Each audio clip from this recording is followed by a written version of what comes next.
Assalamu alaikum. O video ɗo ɗen ko fi surtout arɓe ɓenne ɓaali mabbe kala neɓuɓe ɗo kadi hara ɓe waɗana déportation. AS ɓe fuɗɗike golle maɓɓe ɗen wona joke. Assalamu alaikum. O video ɗo ɗen ko fi surtout arɓe ɓenne ɓaali mabbe kala neɓuɓe ɗo kadi hara ɓe waɗana déportation. AS ɓe fuɗɗike golle maɓɓe ɗen wona joke. Okay. Video on kadi ko moni waɗede nakulɗingo yimɓe ɓen ko ƴettugol précaution on tigi anda ko num doa wadde ko non tigi do accude so tawi ko arɗo neɓaali a landike a waɗi asile la jogiti preuve application ma on waɗa photocopie kaydiri ko ɓe addama kon joguitoɗa sa hendiki autorisation de travail waɗa photocopie autorisation de travail ma on joguitoɗa kanji ɗiɗi watta ka jifama ma ka sakuma Allah dandu sa hawri e maɓɓe hollaɓe wonde ko a fattiɗo ko a landiɗo asile. Allahu rabbi eppiɓiɗo hanani on. Assalamu alaikum, how are you? Taw no wawi jettirde ka haala ɗo hande pasque mami huɓɓina kilimo pasque haala kan no teddi ka teddi. Je vois pas d'abord le nombre de partages. Voilà, hala kan no teddi e hunduko. Ice. Yo Allah. Point ara non. Point di mom mo kala yo gero ara no jogiti numéro cellulaire avocat jo mum en cas si ɓe darnima taw nato e haala ɗuɗo ka ino ɓeɗa mari avocat eno ɗo numéro avocat jo ma ma noddita avocat jo ma o yewtida e maɓɓe au moins avocat ɓe mi hande ndiri ɓen Allah dandu si hewtani ɗon goɗɗo so windani lan ko urgent ma wacci message ko urgent so nodditi mi ƴettay si ɓe newnanimo de noddutugol donc si miɗo wawi yewtude maɓɓe ma si miɗo wawi noddutude avocat joni tigi mi noddita e avocat joni tigi mi prévenamo. Troisièmement si tawi woni satti ha satti tawi ɓe nangete woni wota waɗu doole wota darto wota pirude maɓɓe waɗu newende ɓe nangama. Allah daro mi nange. No. I know it. Every time I know it. I want the life on relay. I'm fenalima. American yonako fatte. Yeah. Mi piji no feƴƴa hande o sansiji yimɓe no doga. On andi Donald Trump wana Africain joy. So woli o waɗa. Mimmi haalani non wayni non How are you? On jabali yuritagol kono. Vous allez comprendre. Yeah. Alangana ni hori ankono mido anani on. Kono be dawbe wala gol e cuudi. Yimɓe no naati e cuudi no inna yaltata. Aisiyana yon haka nder cuudi mon be yewta baafe de. Famine. Awadun na hulbiniye. Aiso woy be yana na tappangol yimɓe be baafe de. Be wada pim. Awa jode do yo yari on anda mi holla mi do bari video ji mi holla yo jamano way ni tade mi halani no yow time scare tiro do photo ji on jabar yae kala ba tiro do photo ji ka auto rutuje kala wi jani yae nyamo gert yae nyamo hande lannata si aisi nangima Oya yo nene piameri ala. Dai no meje disi kombudi wujjani yarno da. Hara da wujjuno bappa ma mbudi. Ma da wujjuno siɓɓe ma. Ma da bonnuno men inde. Mene ino da ko men hakkaɓe. Be wujjube mbudi yayyo, be wujjube mbudi yay si ay si nangi. Piande kadi mi moƴƴa. Hande kadi mi kelda. Hande kadi mi sokka juuɗe o lerɗo. Le moment là, je suis pas bon. Onon ɓe wujjuɓe mbuɗi yimɓe yehi Nicaragua min toranta konko boni kono Allah ɓe nango a yala ko wujji goɗɗo yehi mantori faami so a faala nata lekko si da fala acca do ko haajuma men men loppa kaydo men na men janganta yey oya yo nene be dipota ko non dipotas e angele you dipota you dip ni mi do hokki angeleje ma do mi holla yon do piji sai be no birintinna no fala wartade o sanji mi wola ma pullo awata holade sabu na Donald Trump mi dari mi tawi tina pa négocier mi ditino na wujjuno wudi goddo menen do be den dabbude otoje yangol yimbe ben ayre pa tere ben kullum ko me yane tano ida wujjuno ya la ilaha bi mi to fi mon ti yurmen yara berndi ande gondi di ngarda tati doga tampere hendu bundu ndu fuddo ma wifude ay mi hala niyo fulbe futa wobe be America be nan tangele mimi wala niyo hami ronki minni ko mi woli ko do ni gonga wabe yetti dum wadi signini wadi iji awa Donald Trump wo ayso fuddike golle munde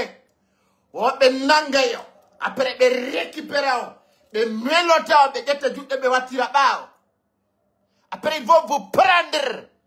ils vont vous envoyer et puis ils vont vous embarquer.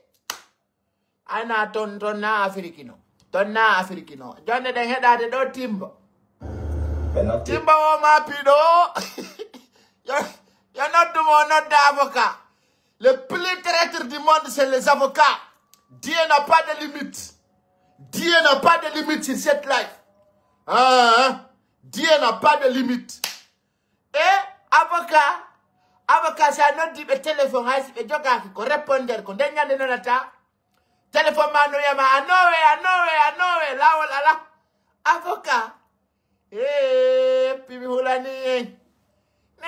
nene ko delta wangal be jawanta yimbe be depota hocca yimbe be pita avion je ye be yino be fallino yimbe nyanne be yai waddidiri on e lamungu Donald Trump wo hajuma kwala ka refugee mana refugee kanko mo ba to artira abi holli o kaydi jibinande nene ma ko ya photocopy kaydi jibinande bemma ko ya photocopy extrait de naissance ma no natirda Amerique ko ya photocopy kaydi jimadi fuddori refugee ha golle contrat ko ya photocopy dabba saku jogoda ukadi nder to o bawta dum sa photocopy kaydi jibinande nene ma e bemma ha gayni min kala yendudo la mede yenna ma mene ngay be ambe be fo mede wi be fuck you kat mi tay kala yendudo la terminal tangere mi réponda mi ya fuck you kene don sikkude gonen tu way wolde goddo walna on gonga tu pompo don e on tigi kaydo wodon toga bi yimbe togaybe be wi on artay ha kamo vous allez revenir kono bungoto na do futti kam wi de do ye bro non from America ka American afetu wo no do nyamude kosaba now awana so ngari on inni moderniser hala kalagi no va vous frapper bro yimbe no walo suddo o be yalta taka chudi o yalta net o yalta so yalta le aisha ne mi fenanali mena mo bari di kam me de yenda mo yangale me ya fuck you mo kuli kam me wi mo fuck you kala ndar do men ko welal me de wi ma fuck you peti dum ko clair dum paga yala hande kadi kala hawtu do nyoy me woni ko boni ba amen le parler de derrière des dollars on vous dit fuck you kala men me le lopade menen kala ko wi do me de woni pré-répondre on vous réplique à la minute c'est lui qui nous provoque on va réagir à la minute nous menen na ya arae ko terre à terre toute personne qui me provoque en face tu me dis fuck you je réponds fuck you direct nowhere donc how are you good people Guinée ida chanede mimmo yenni la mi yennem mimmo woli ko wela la mi wola ko mettatama keno sikude do ko mi naton fuck you I will fuck you too you know donc e wala angale do ko labi pay e wala angale ko labi payika yeah me pay donc yala no me pay bro a pay I do extrait de naissance pape ma e de tu bi nay do dabbe kawal don dandi don America yalla wadi don na tuudi bemmo no anyama ya yaray a beppa ya sofa ɗum gasata e suudu goɗɗo nani a gollata hirdata fuya watta minen noon so garti on tawi men ɗo na dola na conci fenande tum e innugol men ye bro ha ikka kadi en taƴodiray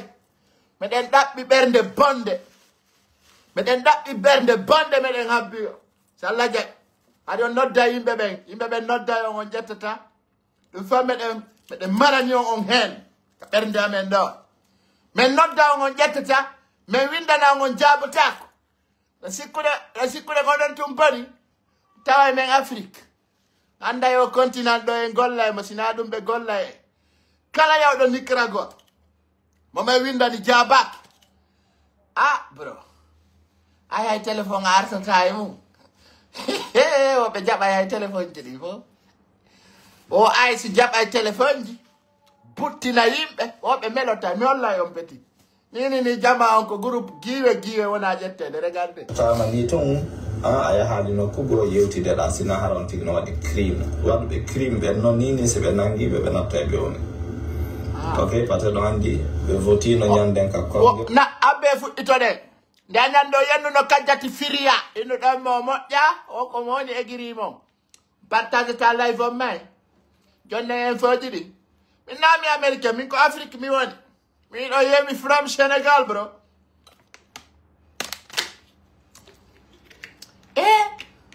iɗon feeti e fenade tawa Donald Trump no hakka ɓuuri o miɗo duwanima Abdou Oumar woni nan an ala probléme to ati américain mais lurtuɓe ɓen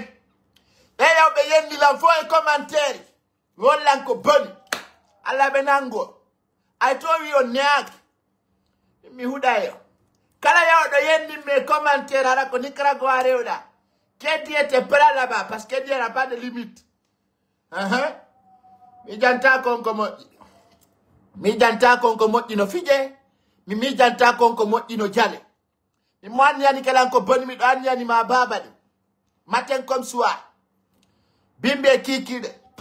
komi yawi ɗo ko mbi bemmo yenne Donald Trump daron ko huwata on ko onon toujours ɗo monani yimɓe ɓen yimɓe heɓaɓe monnaie vous êtes toujours facé des orgueillés minen noon duwaji amen ɗin no jaabo hakkude Allah hande kadi ɓe moni yeɗe ɗo ko wowla ko yeɗe assalamu aleykum o vidéo ɗo ɗen ko fi surtout arɓe ɓen neɓaɗi made kala neɓuɓe ɗo kadi hara ɓe waɗana déportation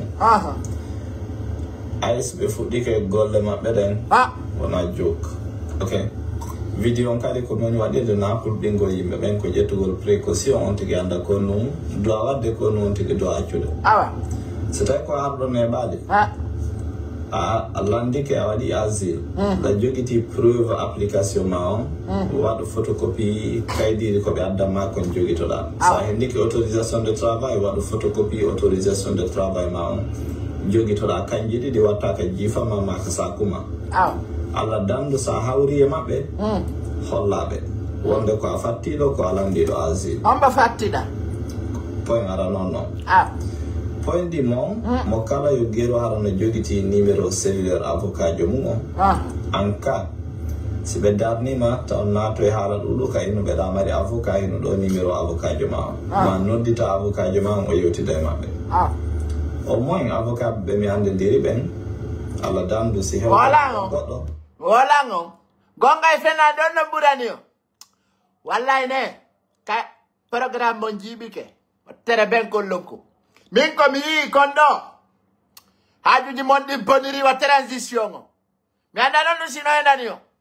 wujjuɓe mbuuɗi lagina yay woyo jooɗo toro Allah to ɓe hawre mon nen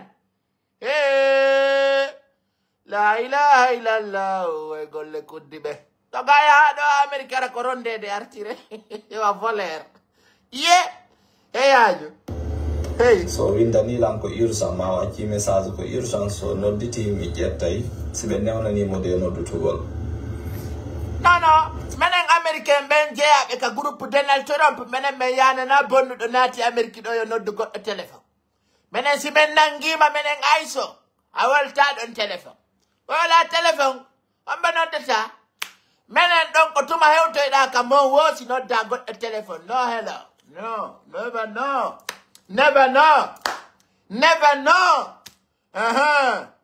voilà nodda goɗɗo téléphone damba téléphone wala handu mi olla yon vidéo ji yimɓe no doga no yara ko e peti wo 5000 personnes taw nangama hanki tun 5000 Donald Trump haɓɓi ɗum fof pied avion wi dégagé de notre pays merde mon voilà donc oyno mo kala e hotu kamum leydi Amérique ndin ko fi américain ɓe ɓen l'Amérique c'est pour les Américains na ɗo wawi guere ɗo metti fi la gandi ka réfugié ɓe woni ɓe yaɓɓe change nationalité de ɓe wiya wana Guinée ɓe jeeya miɗo andiri on goto goto na ɗon piirude fi démocratie awa bisimillahi rahmani rahimi allahumma salli ala sayyidina Muhammad rasulillah welay woni eyo donc simiɗa wawi yewtude maɓɓe ma simiɗa wawi noddutude avocat joni tigi o mi noddita e avocat joni tare oɗo no monanimi ay doloki a gonno laaɓi ɓuuri mo ni regarde-moi bien regarde-moi dan minna min sonji o minna min yo yew Nicaragua de minna min ni on tamp ala minna min ni on tunu minna min sonji o ndare konto duɗɗiɗon ko duɗɗiɗon kon iwa Allah tagu piiji ɗin sendi peti ala ayi sami eletto e gorejo mum on ka min tan daran nde fi miɗo laaɓi monoɗa yennami min mi wolay komi yii kon voilà tay non ko mone an wonɗa ɗa wawi dekkude poson min mi anda eɗa wooda never know a faala weltoɗa a faala monoɗa ɗum ko loppatima min nami woni Donald Trump kono noon si goɗɗo wowlama mi yii on tigi wowlayye tigi wowlay de ay mi woola hatta waɗa kono naafi hiɗa ani hatta mi wowla siɗa faala anu ha maya ko haajuma ala oli troisièmement si tawi woni satti ha satti tawi ɓe nangete woni wota waɗu doole wota darto wallahi tajeji goɗɗo ta darto min mi yi ko ɓe waɗi kon George peti mo dartike police américain ko ndu hawru ɗo ɓe ñoƴƴirta dande ma nden ha coofe ɗe yalta tanke amma yal ɓe ittata George Floyd o yi ka ɗum namano mana no ɓe wana accu fi Allah no mo dartike police américain ɓe beppinte en tant que ɓe renuma jakka kerre ɓen no fijira goɗɗo tappe sur YouTube ma Google waɗon George Floyd o yiyanayɗo hoore mon ko feƴƴi ko ɗon nasiɓɓe mon no rewa Afrique ma goɗɗugo kala dartiɗo police américain ɓe nadidirte welwel ɓe namono man ɓen kadi hay goɗɗo landitotako si ɓe piima yora pas de question oyiɓe moni on dawi yanude si ɗon faala on maaye min sokka juuɗe ɗum min naafi goɗɗo no moni hatta mi woola faami voilà c'est clair min police américain mo dartike ɓe nadidira e mo vrai hey ɗum tajeji ɗum frère tawi no de fi yallata ɓe darto yoɓe darto tum wallahi maɓɓe waɗu newende ɓe nangama ɓe naftirtama ni tun a yahali nokkugo yewtideɗa sina haron tigi no waɗi crime waɗuɓe crime ɓen noon nini si ɓe nangiɓe ɓe natta e ɓe woni ok par ce que ɗo andi ɓe votino ñanden ka congrès fi ɗum ɗon mo ala kaydi si tawi woni o waɗi crime si ɓe nangimo ɓe wawi mo nattude o mara droit hen ñawore ok siwi ɗon nden liyeji ɗi ɓe woni dakade ɗin e mum kaɓe woni noon ɗaɓɓutude koka trenje donc jama yoreno taggo min ni o mi yiɗo vidéo e tere ɓottere ɓen kullunkum tere wangal no laaɓi boy goto ala nder to mi wolanma na jango ma faɗɗi jango ici c'est direct yo welumo mettata tere jeɗen Amérique laaɓiriwa babbamam peti fenanalima Donald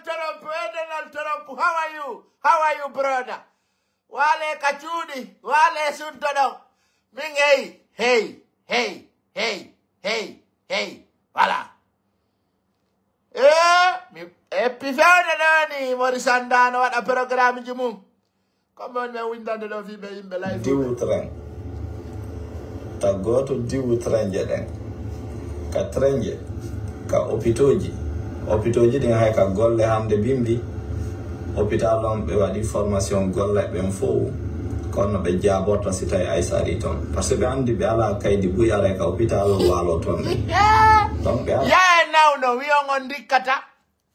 min doji ko mimmi do yata min dara no min nawnira min mi yata mi seppa ni koro go America do mi yaay mi loji to ma be wo min na mi do nawni pendant 4 ans mi déclenché ay nawnare de 4 ans mi dikata mi do dikki mi jabata pikede ya mi walo kala butani mi sanyine o to mi inna mi yaltata ya wattore mo yimbe fetu yo ngon hoto tanani ay mi fera daliva mo yenni dumbu ya fewndo do tawimo lagine petti ala maison centrale on ala wono mi ala ni onde 2025 kido ko hitande yeddondira de hitande 2025 mi do nyorani o mi do jettani o position dernier décret voilà donc toutes les personnes qui se trouvent en États-Unis hors de papier qui ont insulté quand on vous prend quand on vous débarque à Conakry dogi kono lawak on dogi kono lawak na CNRD dogudo na Mamadi Doumbouya dogudo on dogi kono ngarte ayuto minani ministre de la défense Doumbouya no fero Congo di mettudi elei Congol kanyo ministre de la défense o wiyeteɗo Idi Amin Aboubacar Sidiki Camara wo ange min de joni bawo téléphone oy men télé France ma Angleterre ma Amérique de bonna inde république o kono tawata goto lagine sina kamɓe o ɓe andina on lagine ko leydi babiraɓe mo on artira goto ma ɓe yahana on 1 par 1 hewtintinna on ka leydi lagine ɓe lando on ko manki ko ɗum dogini o sabuna si ɓe artiri on guine ɓe respecta programme ji maɓɓe ɗi fo ɓe waɗana on travaux forcé golla yaafe to na golle falɗo reminayi on kisi duguɗo ha yaron ha nandon e dunkiji ɗin reminayi on gese yimɓe wonɓe Conakry ɓe munca maro barabara mara hulanñi yimɓe ɓen no weela ɗaɓɓutugo ko noon golla ɓen ka hôpitaux ji fo goto newnanaka jonnugol ɓe inde goɗɗo goto newnanaka hollugol ɓe onon ɗo yurmi onon on kellay ka fulɓe haɓata para onon ko yimɓe bepperiɓe kono weltorton fi pullo no saboti pullo enen en yiɗidira en yiɗaka en battaki e yiɗede hara hakkundeji men en yiɗidira kadi onon si pullo yenni pullo aray ɗo welti min mi haala ni on hanki min ni on buye monno ɗo si Mamadi Doumbouya no dikkoto mo ma bappa mo no mimo haray ɗon welti on andata ɗon Doumbouya no boni ha o itte kono wawɗon onon ko vrai nafigiji keɗo ɗon siklo men anda systéme on ene menen ɗen andidiri min sorteya jooɗe ɗon yo yimɓe ko feetuɓe ay onon ɗon dikki no woodi mo ɓurɗon on hettay min mi haala ni on wonɓe ɗaɓɓude laamu e laamiɓe kombo huɗa c'est une question que je posais kono hay goto landotako ɗum onon toujours kala ka pullo yennata pullo ara ɗo welti ñande bemmo yenna womono ɗon ça c'est quoi ça hakkundeji men ɗo mo kala ko guinéen mono faala supporta Doumbouya mono faala supporta Aliou Ba mono faala supporta présidentiel luderen chacun libre o wawata arde ɗo ukkoɗo yimɓe ɓe kaɗon ñamminde ɗo goɗɗo ɗo yarnude ɗo goɗɗo kaɗon dépensude ɗo goɗɗo min miɗa o penale mo min tan ukkoya nani si ɗon monani yimɓe maɗo mari règlement de compte ji arrangé entre vous là-bas c'est pas mon problème voilà je vous dis ça parce que yimɓe ɓe yiɗa gonga si ɗon monani Kinsala mo Conakry min ko woli kon j'ai bien et bien écouté compatriote hakkude mola compatriote ndare hande 16 Aliou Ba on naɓe nodduno yimɓe yawton est ce que o yii ton goɗɗo e nder 15 millions de Guinéen hay 200 personnes arali ko 16 Aliou Ba min yiɗo mettitimmi ha kono ganda ko mettutuɗonmi ko onon ɓe nafigiɓe waray ɗo kella non goɗɗo o soke fempo ɗon ga e innugol no illa déconné kay ɗo woɗɗo justifio ɗon ɓuuri avocat pénal koni woni ɗum minen ɓe jettanta o haala yimo gi lannata fu yala ko wawɗon sina haala depuis 1958 ko haala wi tum propagande ye ɓe toñimen ɓe waɗanimen ɗum menen litta men on ko fita goto ware faalaɗo noon maayude wo faalaɗo maayude wo ay woɓɓe ko huɗaɓe ɓe yaduna on keku no woodi babbi no woodi so tawi ka kekuwa ya tewtoɗa Mamadi Doumbouya waɗa boɓiru ma ɗum ha yaltina horde ɓe taƴa nde so tawi ka babba yalta feroɗa kaaƴe ɓe hendoma ɓe ɓeeke ha yona ɗum c'est clair mi haalani on wonɓe ɓen France ɗo fiyonduɓe ala hotude lagine tawiɗe ɓe ton hande ɓe jardani on ɗo l'école hande ɓe waɗani on forage hande ɓe assisti ma goɗɗo nomama ɗo ministre o walliti en minen ɗum lanni c'est terminé ngi haalay mo ngi lannata Dieu n'a pas de limite si tawi laamu ngun no wawani laamu ngun ɗen heeɗi ko ɗum tu woni nder ton minen min ƴetti fof jonni Allah parce que Allah n'a pas de limite ƴiɓe wa wonanaɓe gonga tum yi kaari yen ni kaari onon fulɓe haɓa kello onon koye fulɓe on onon ko ɗum welata min noon min mi yalti on cérémonie bulaw ɗon réglement de compte ji kay ɗo ɗon monani yimɓe laamiɗo woƴettemo ennemi o buyna on ha o yaha goɗɗo go kadi ara kello wonon ennemi o buyna on ha on tigi yaha onon tun minen min yalti en gi haalay mon gi lannata kambana tum ɓurɓe ɗum kon ɗum kambani bebinayɗo ɗum fiyon onon wata watu no guinéen fof way ɗon jokkoŋaji mo butti noon men minegere mene ɓen habbi manifestation ji waɗayɗi ɗin ko ɗin men habbini kala anduɗo ko leader arna ka hunduko de arna innigol on prépare quelque chose attendez seulement pendant 3 ans onon ɗon prépare goɗɗum on to yalti fenade fus meɗo sikkude men jaɓay ɗum o penale mon ko lannata 3 ans 3 mois hani ɗon innude Dieu devant Dieu n'a pas de limite Dieu n'a pas de limite an duuɓi tati anɗa préparé nade gagnoma neɓata waɗa manda neɓata Doumbouya waɗa 5 ans ɗon jooɗi ɗo ɗo wiya yimɓe attendez on va préparer des manifestations mais wi kono hakkili hande kay goto manifestotako ay tun ko fenade welata on ɓiɓɓe yimɓe ɓen goto ma yanta ɗo goɗɗo ɗum mono faala mono faala welto mono faala ina gesti bandi mono faala yo yaltir kala ko faalira min mi hulata on goy ɗum na probléme Doumbouya non ɗum ko probléme entre vous et moi on va régler ça voilà kon woni ɗum argolo arna yimɓe ɓen ɗo aduna faalaɗo woyo yaltu bambana Doumbouya ɗum ko haaju on tigi ton kamɓe andi kon ɗum haldi kamɓe mardi programme Doumbouya ko guinéen koye guinéen siɗen mari sekko maɗe suusi reedu arna haala wi tun ma en guiné kon ɗum haɗi en hotugol guiné so tawi ɗen hooli hoore men ko wonɗen ko wolde ko goonga ɗen bonna en hula buyintinoɗen la guiné a wola tum ɓe nama justice ala saria ala yeeyaɗo to wono nangue dow yitetake ndey Doumbouya suuɗora o inni on va vous faire de sales trucs on va vous faire de sales boulot on va vous mater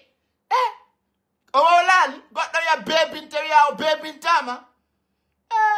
wo koye gore ko nene darima sendayɓe Doumbouya holli entre vous et lui ko o weccinayi on ha nantodiron goɗɗo jooɗo ɗo wiya yalto wi on mi yalta mi wiyamo on mi wowlaymo ko mi wowlaani min do mi sali mi wolta hande kadi ko haala wi tum haala wi ngi lannata so waɗali pratique men yii min andi hino ɗo gonga hino fenade pottere ɓen ko encourage goɗɗo yalto kala yaltuɗo ɓe beppinte ha ƴama ndiyam par ce que kamɓe mari koɓe beppinira ɓe mari gaz lacrymogène ɓe mari pinka kala kadi wolɗo ko welali ɓe nangi ɓe naɓa ɓe soka ɓe waɗa porté dispari ɓe weccina kala faalaɗo laamu wujji négociade sa hewti kat commandement waɗi sattere fiɓe defeere ko ɗum woni ton de laggine kala ko fewndi ko ɗum woni nder ton ɗum naafi yo welu goɗɗo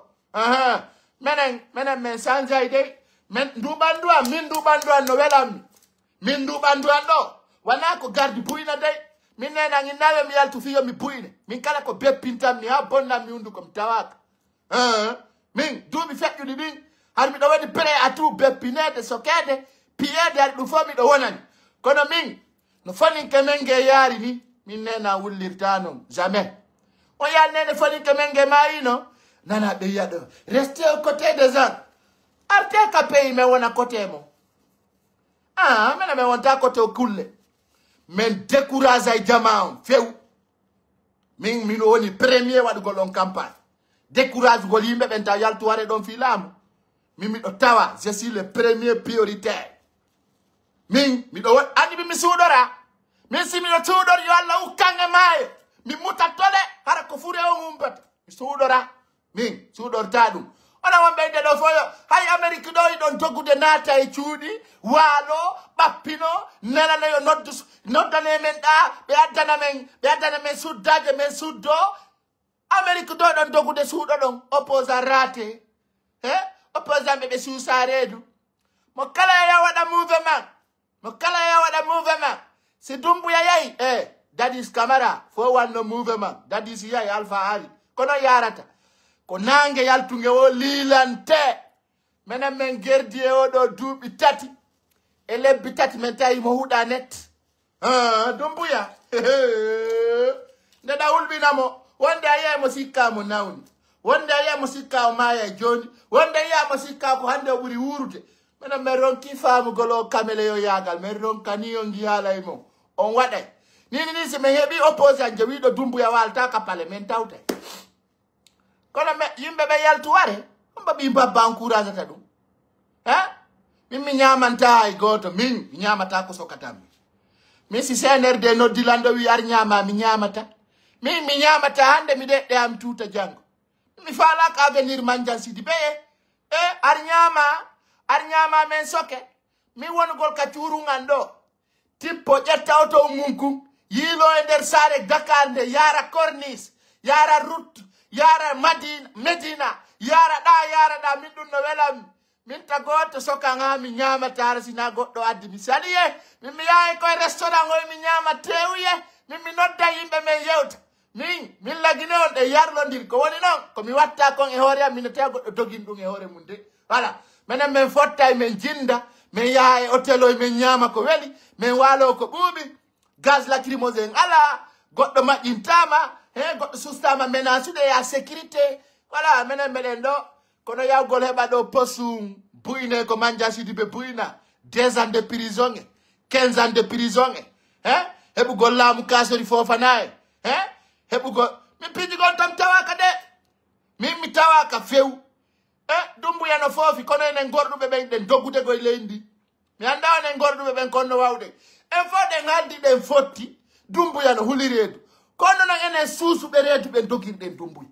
Je me pose beaucoup de questions aujourd'hui enen en wi Dumbuya no foofi o gorɗa o laamaki leydi ɗi ko en simple bandi enen gorɗuɓe ɓen suusuɓe ɓen reedu déterminiɓe ɓen enen konno waɗɗen en wi Dumbuya no huuɗa ko enen barkina awa enen barkina ɓen en laamaki en ɗaɓɓi laamu ha en ronki en jawri en tippori en yiidi e porte américain porte Russie mo kala ala ɗo mo en yiddani Dumbuya kanno jooɗi ka pale o wi porte fo yo seeku mo wonanama o wonta e leydi enen makko kombo huuɗa en yiidi e CEDEAO ɓurtu kalade yiiduɗen e Nations Unies ɓurtu kalade yaaruɗen Union Européenne ɓurtu kalade yaaruɗen Nations Unies ɓurtu kalade min mi andayɗen e oɗo kombo woni marsal nini sonɗo mi miijitoto kono ɗaɓɓitalan tumi wola mi ala e sago a fewɗo ɗo ni miɗo soofini 5 bouteille o memminay tumi wola gonga ka enen koni tun enen toujours laamiɗo oɗo huuɗa enen ɗaɓɓoɓe lamɓe ɗen barkina pourquoi kono ɗaɓɓitimi mi sanjay e mi wolana yimɓe ɓen ko mettata ɓe min miɗo wawi Vaseline petit voilà donc Dumbuya en haldi en fotti en gaynanamo hay fus sina haala wi min noon min mi yalti e on polon palammo o gi haala mo gi lannata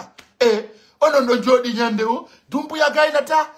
o sanji oɗo o sanjay na kanko jogi laamu jooɗe e wolugol fi jawle wujjade o yitti Jani Koyta o yiyeteɗo Karamo Kaba commandement ɓe wi hey ka tigi tigi menen men tooñi kono hino ɗo ko men mari ko ƴette ber ko faala ɗon ko accanon men ko lutti ko men heɓa kamen foofa joni Guinée présidentiel udalen si négocie no arayno ɓe laggine ni on wi on négociata onon o wi Dumbuya on gollitata few on watta hunde wotere on seedi laawi Dumbuya ko bandi wallahi billahi tallahi kala yawɗo laggine famodira e Dumbuya ara yandu ko bandi wonɗa tawde ay ɓe huwete ko hulɓini beppinte tanke ɓe renuma ɓe beppine tun aɗa yettu Allah ɓe sokanima ɓe condamni ma ɓe waɗi porté dispari ɗaɗa ande Habibou Marwan goɗɗo wolati ɓe nan parle pas ono parla ɓe yahe parla non men nani menen do meden ga meden hedi kono non ko fewndi ko e sare nden dum goddo ala fere tame wolu ay lagine Allah wadi tawi don ko don men jeya meden nana ko yimbe be wolata ko fami men wolay day men wolay ko mettata yimbe be hay ko gonga no musi gonga no ay wa sawru gonga no ay wa bukkol peti kanati yalti o yimbe be ay conséquence mum moy ni ma gorko na pason ko gorko pobo yidi madou worbe benci da dabbude poson siani forte garçon kay attrape femme tu vas voir anda poson wondire yimbe be ko do be nata engen voilà c'est clair maintenant warta do harno men hala wi yire maintenant me ronki ko yimbe wullata ko du c'est fini voilà donc kala fala do gere lendinno don dey goddo men min gere ndara fu yo prépara in goldo goddo no prépara do on prépara en habbi ko prépara ko tawetu jango diara du wadali yare ndiya taw dabbita taw teltela nan si do fala jammo menen men yennata goto kono si men wowli on tigiye menen 2025 do men wolta inde goddo kono men bari ndoto direct men wada hala wi e nder bu men wurburu bunno dum kay si metti goddo fetta kondo woni dum imbe be yida gonga hay nene mo may do yata lagine hay babe mo may do susta enen fo en susata e wadi hore men yimbe fattibe alla tay fattoro ni lakara enen hay aduna en dogi mi anda lakara konno daroroyte hay aduna do ko yimbe dogube la ilaha illallah muhammad rasulullah sallallahu alaihi wasallam aduna do ko yimbe dogube mi anda lakara enen ko groupe ombo tawoyte den parce que enen ko yimbe dogube leydi mu fattoyi leyde janane sénégalais mauritanie adu ngala ko e aventure mauritanie leydi ndiare sénégalais gambie hay Sierra Leone hande be reconnaissance ko Guinée buri duudude ton Liberia jangube be yo wajano men hande mo dogi leydi musinato e aljanna komi yenno ton dumbuya naado o yite mongo onon on sustamu nebama wiede pular o pullo ko mo andi yagi dumbuya innu don yon sofine dumbuya wi don so yayke mo beppina on sustamu yennude few on susta fiono non ko yimbe mo den tu yawi do fiono non sus jamais plus jamais daya pullo futa no holla do maninka jogere on susta ko lami ko pulan mi wolta do wayarde do wadon petit commentaire de petit d'ordure n'est-ce pas mal intentionné de personnes sans voix arondo yawodo mi fernalo lami don kabita ko gorejo men wodon ka sente ko gorejo men lami do leydi lagine ndi ngon fewndo ko gorejo men ministre de transport ko gorejo men benno fo c'est notre génération hani be do kay no oja en do de nyinna do no sonde traître ndaren kon num boni men nan fami ndare ko ni men on walli do ali ba so kama do joddo do sonja yimbe hala wi kekere fenande nini si dumbuya nangama e fo endara alfa konde nangana do abude zukkude ngala ko engerani ko dum sikki ande ko hande buri e sattude no satti ha denal trop no kambadi o yo artira yo voilà donc fala do yo mono mo fala yo welto mo fala yo acca don min 2025 do mi wi dumbuya tigi menen meden multudema ay men dari men taya beppinay français ma dum Guinée no reconnaissance dum ga weccira e balejo o confirma men dumbuya mi do reconnaissance a du fay forestier a du fay pullo a du fay soso a du fay fulbe an du fo da watti bantu da tabi e unture wotere kala ya wi do ma ukku yite makko da mari dole mum fewdo mi anda ko ara ite jango kono fewdo do o woli dumbuya ko boni e sare kono akirinde a yaltirta e frontière a yaltirta aéroport on ka ngandi non no yaltirta de voilà menen no wombe kayasi gabe min men hawro ndirinde wotere uttere wotere nyije didi soli no meden ngandi dum donc haray fiandu doni mono fala wada de mono fala wada karam dum ko haaju wombe gerde mabe ala gerde ko woni min ka ciuru ngando mi do kala ko mi ayne leydi ndi mi andi ko boni ma ko mo si 20 yoni min mi nyokjay mi wola fi dum ko luttiti dum mi weltina yimbe ben mi jalnabe marbe stress men ittanabe me mari lekki min jalna yimɓe ɓen ha ɓe haɓɓa becce maɓɓe ɗe nde sori no buyna yimɓe men inna ola laa ɗum kay no howni ko ɗum toni nder to min ala e gerandi hay goto faala ɗo geran hoore mum to faala laamu ni ha faɗɗa kono peti mo kala no andi ko ñiri o ndi ñamata sina kose sumuɗe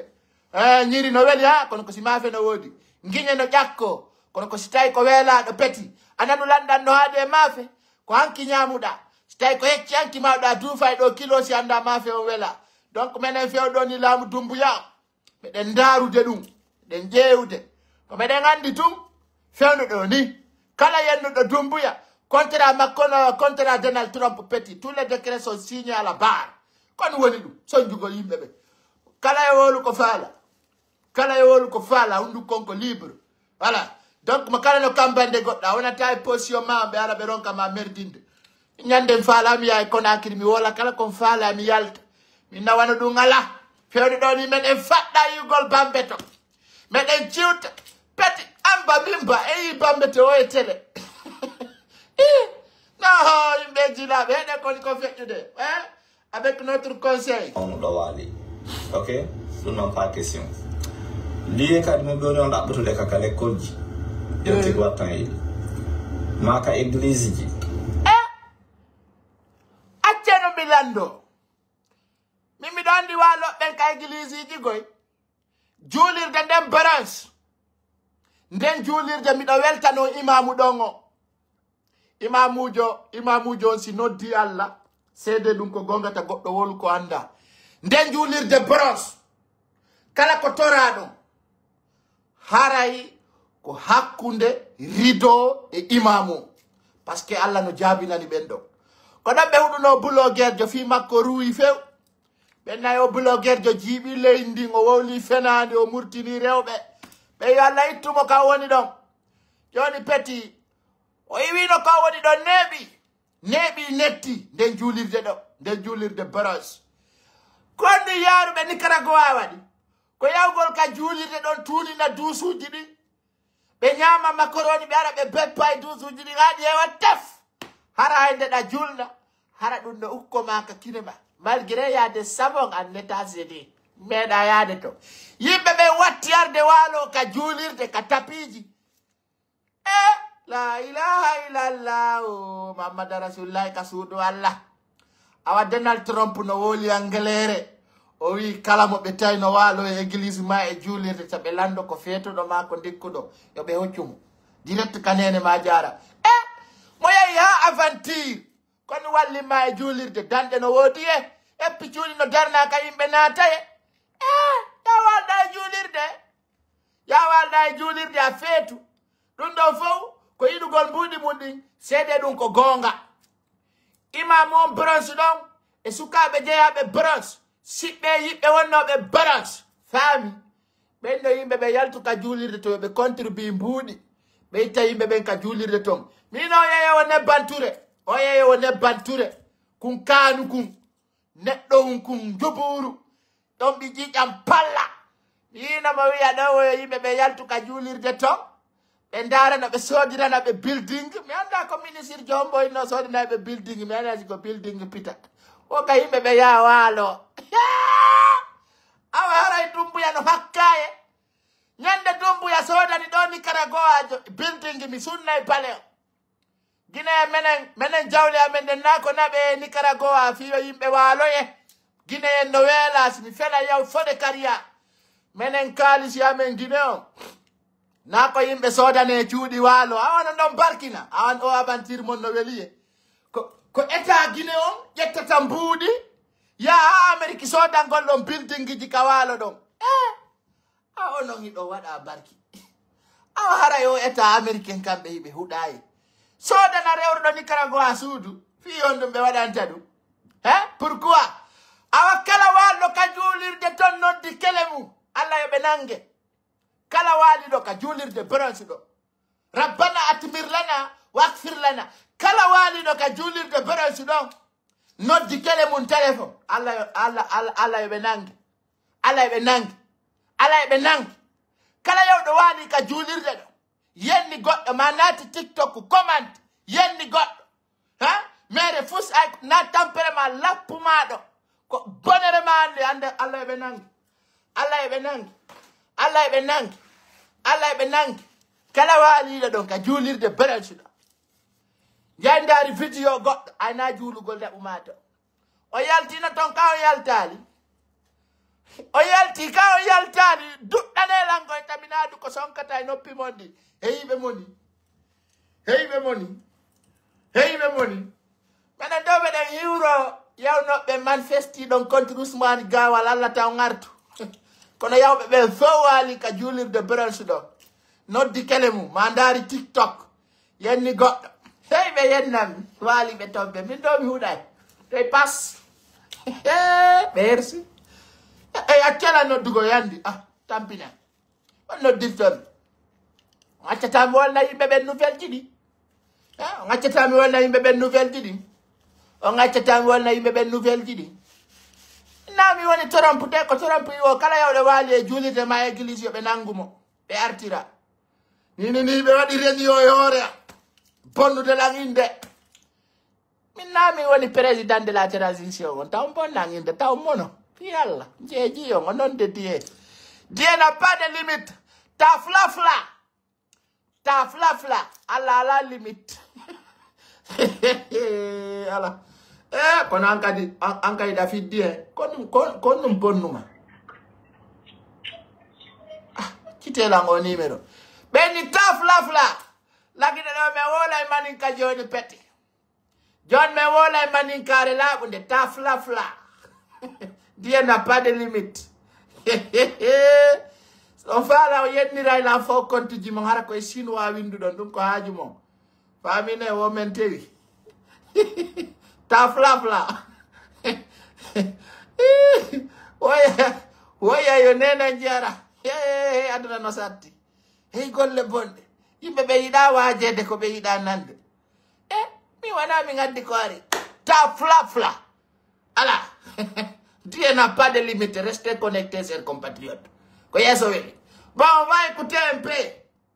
On va écouter un peu notre grand frère. Écoutez. Konon golla ben ka opitoji fo goto newna naka jonnu golbe inde goddo goto newna naka hollu golbe ko wonto nawno do wali okay non pas question liye kadi mo do nda abude ka kale koji jonti watan yi maka église ji joni wona yo jange 1 2 3 wodun jange tak min no mi yayi mi na dama l'école kono mi yalti ko undu kando goddo fermali ko petit ko ino gosira patte spécial ko undu kando fiida moni ma fiida pompa ma kanti parce que ce que je parle ne t'arrange pas fermali ko e ko undu kando mi fermatako mi ferma ko kere kanka hombo ferma imbe hamam imbe lotete ta flafla ala sa maka julirde ma dum ka restaurant ji be andi golla be restaurant buy lawje be mbawton ko be ala kaydi awa sarde satti ta flafla sarde satti beno dogina be weloji e wado be weloji librairie be dogina weloji ha bobi mu yori dogingol welo e ngol jangol welo wado be librairie librairie dogino be weloji ben antante be woni dogino be weloji ben be dogino be weloji ta flafla Dieu n'a pas de limite voilà no ben no gadi ko no mi jana be dogino be wel jodo acce mi laddo be wana yo yaw ka lekko na yo yaw ka julirde na yo yaw ka labuta na yo yaw ka restaurant awi mi andaw no wurirto ende sare do sinda si ko maison central natu do na ya yaw labuta na ya yaw e restaurant na ya yaw e lekko na ya natu e biswa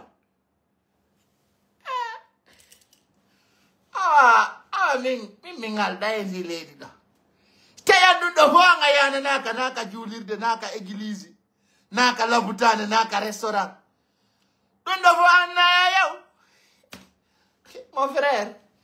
e wi ci jangota kono ɓaaro haray mi miɗo préféré présentagol ka aéroport kono mi artay no yo goɗɗo monanoma kono taw monanoroma ni añu goɗɗo kono ta añu mo ayna poɗɗe makko o moyen añu goɗɗo ha kono ta innumo ferme la bouche ayna udditi ɗum Allah no tagi woɓɓe waɗi ɓe boboɓe waɗi woɓɓe pahoɓe waɗi woɓɓe bumɓe sa Allah tagi la jaɗɗini ko fakko an ɗo yeeso mo yomi wawlu ko fiyo yimɓe ɓen heɗo ta añu goɗɗo innamo ferme la bouche par ce que na udditi Allah ndaari tawi waɗa lammin bobo Allah tawi komi wowlu yimɓe ɓen jento an ko ninirta ferme ta bouche min hay banque si woni zéro mi natta min hay compte banquier an o si windi ka tun zéro mi hay kay kartanda mi yo Allah dandantawgol compte an on ko zéro kala mo compte mo woni zéro yontigi yennu yimɓe ɓe min ñande kala mi ƴetti carte banquier mi tawi ko zéro windi hay siko jiyom bloquete mi faalaka compte wonɗo zéro si compte tiktok woni zéro haray labaka si compte facebook woni zéro haray labaka kala wonɗo hay artiste jo si tawi tun ko zéro windi yeeso sa posti vidéo windi ke zéro haray andu ka zéro minen ɗo yimɓe ɓe wata darde zéro ye ko a woni zéro an ka zéro ka nene ma ka zéro ko baben ma ka zéro ka famille ma ka zéro ha maya ɓi zéro no franchement ti e zéro ye anda wawi wonde zéro zéro hande ni hay sisa si tawi ko zéro goɗɗo wuttata minen min falaka zéro au moins 1 ma 2 ma 3 ma 4 1 ma 2 ma 3 kono andiɗo fo a tawaka hay Allah yiɗa zéro Allah taguɗo ma si tawi tun ko zéro hikki yeeso an a natta yita natta aljanna hay balance wa ka peseteɗo woni tewma ojji si windi ke zéro goto yoɓata ta goto jonnan carte banquier windiɗo zéro voilà zéro to ara goɗɗum waɗa enno yeeso ma 2 ma 3 ma 4 kono si fuɗɗori zéro mais falaka minen hay match de football si tawi ko zéro tum premier mi-temps deuxième mi-temps min yalta mi yenno joueur ɓe ɓen fof faami na yimɓe ɓen feetu on fina hay haala wawata yimɓe bani israil yimɓe huɗaɓe mi yiyin koye tuunu koye no wona fiyan wo ko talibaɓe juwe mi ara mi junnita juwe junnitaymo ɗo jama o yiya min mi yiɗa neɗɗo taw wawnoɗo no mi wawnono murtani min si mi yi neɗɗo tawi hay ɓandu ma ndu no waɗi wosi haray mi faalakama min si mi yi neɗɗo taw mi tawi ɗa waɗi waare ɗa tuuni wata woldude ma mi yiɗa neɗɗo mo woola hala hunduko makko ko no waɗi ngara mi yiɗa neɗɗo mo beɗɗa e yimɓe tampuɓe no wola fiya e yimɓe weelaɓe yimɓe sonjiɓe eppi ɗon tampi woɓɓe no Europe ɗo kono hay fanani yo Allah tagu goɗɗo kono on tigi sonjorni o sonja feetinay weelede ha e yimɓe tampuɓe no wola inde an payko sare piɗon huɗa piyon hakkanoma yimɓe huɗaɓe yimɓe weelaɓe yimɓe yalama golle wa sa dira wiya fewde mi wonɗo ka buusuji no yurmi e arga wolanami fuɗɗi ɗo ɗon ɓe woni ɗaɓɓutude yimɓe ɓen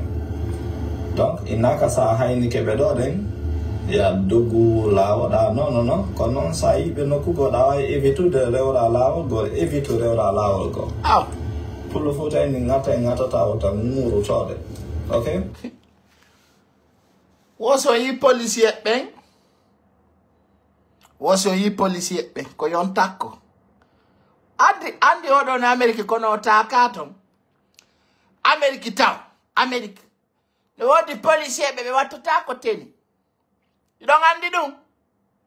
ɓeynaɓe FBI ɓe wattata ko teni few wosa yi police on ko ya dogu ndara ka takkora becci adde no musude lan vrai timitta oɗo nder ɗon voilà wodi yimɓe ɓe mérita commentude ɗo e commentaire goto voilà watan ala ina ɗo yimɓe ɓe reno e bonnu gitten ɗo yimɓe boyi ɓe mérita darugol ɗo hiɓe moni sakko ɓe commenta so tawi min ɗon monanilan na min lammini torompude o wolno ato o laamado faami Stay ɗon boni hoore ma ɗo wasinede mbeyten ɗo buy andi woɓɓe ga hakkille ɗen tabita ma ɓe pottine diɗi ɗi ɓe faala yimɓe ɓe wola ɓe ko welata ɓe pottinayo hakkude yimɓe ɓe yimɓe feetuɓe ɓe wata men darde like voilà tant pis pour les alu sariyaji leydi hay goɗɗo ɗaɓɓutuma fiyon piiro ma yon sonko doggu yaha yimɓe menen noon min watta ɗum menen mo yennime min yennaymo menen goɗɗo yenna men min fanka on baɓi babba watta ɗum menen tigi menen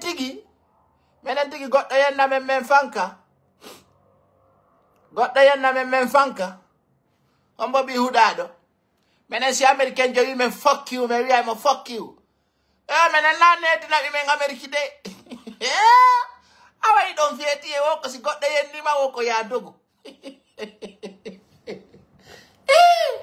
no ɓe artiri yimɓe ɓe nani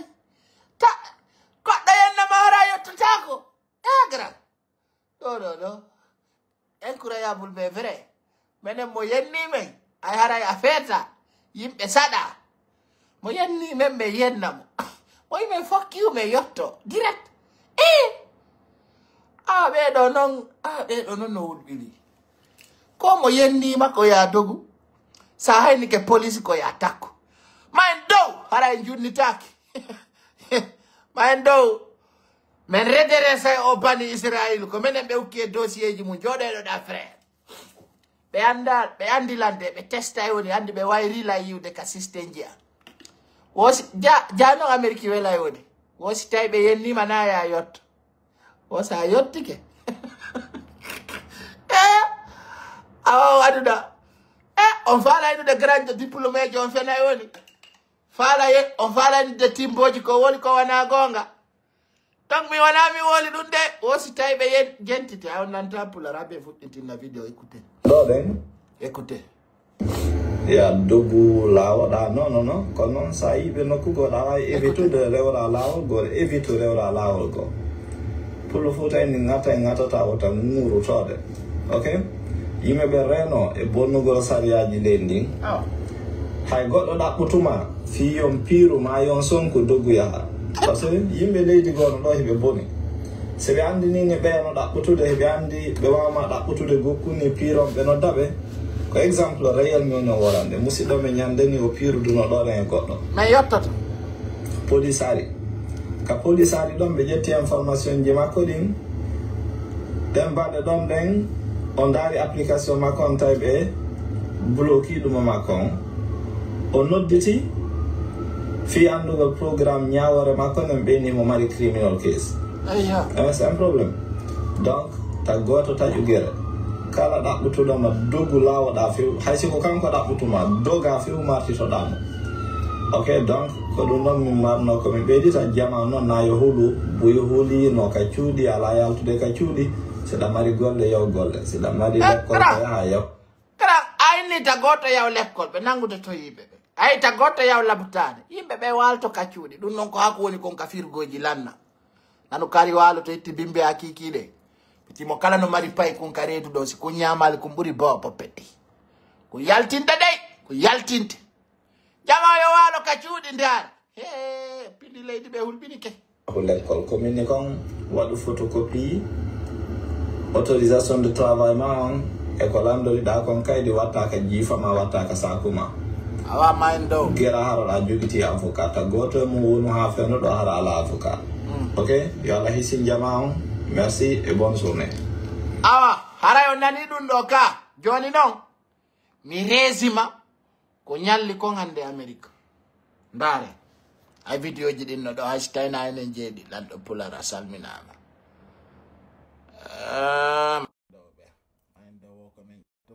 walana men pula seeɗa lending ngaɗi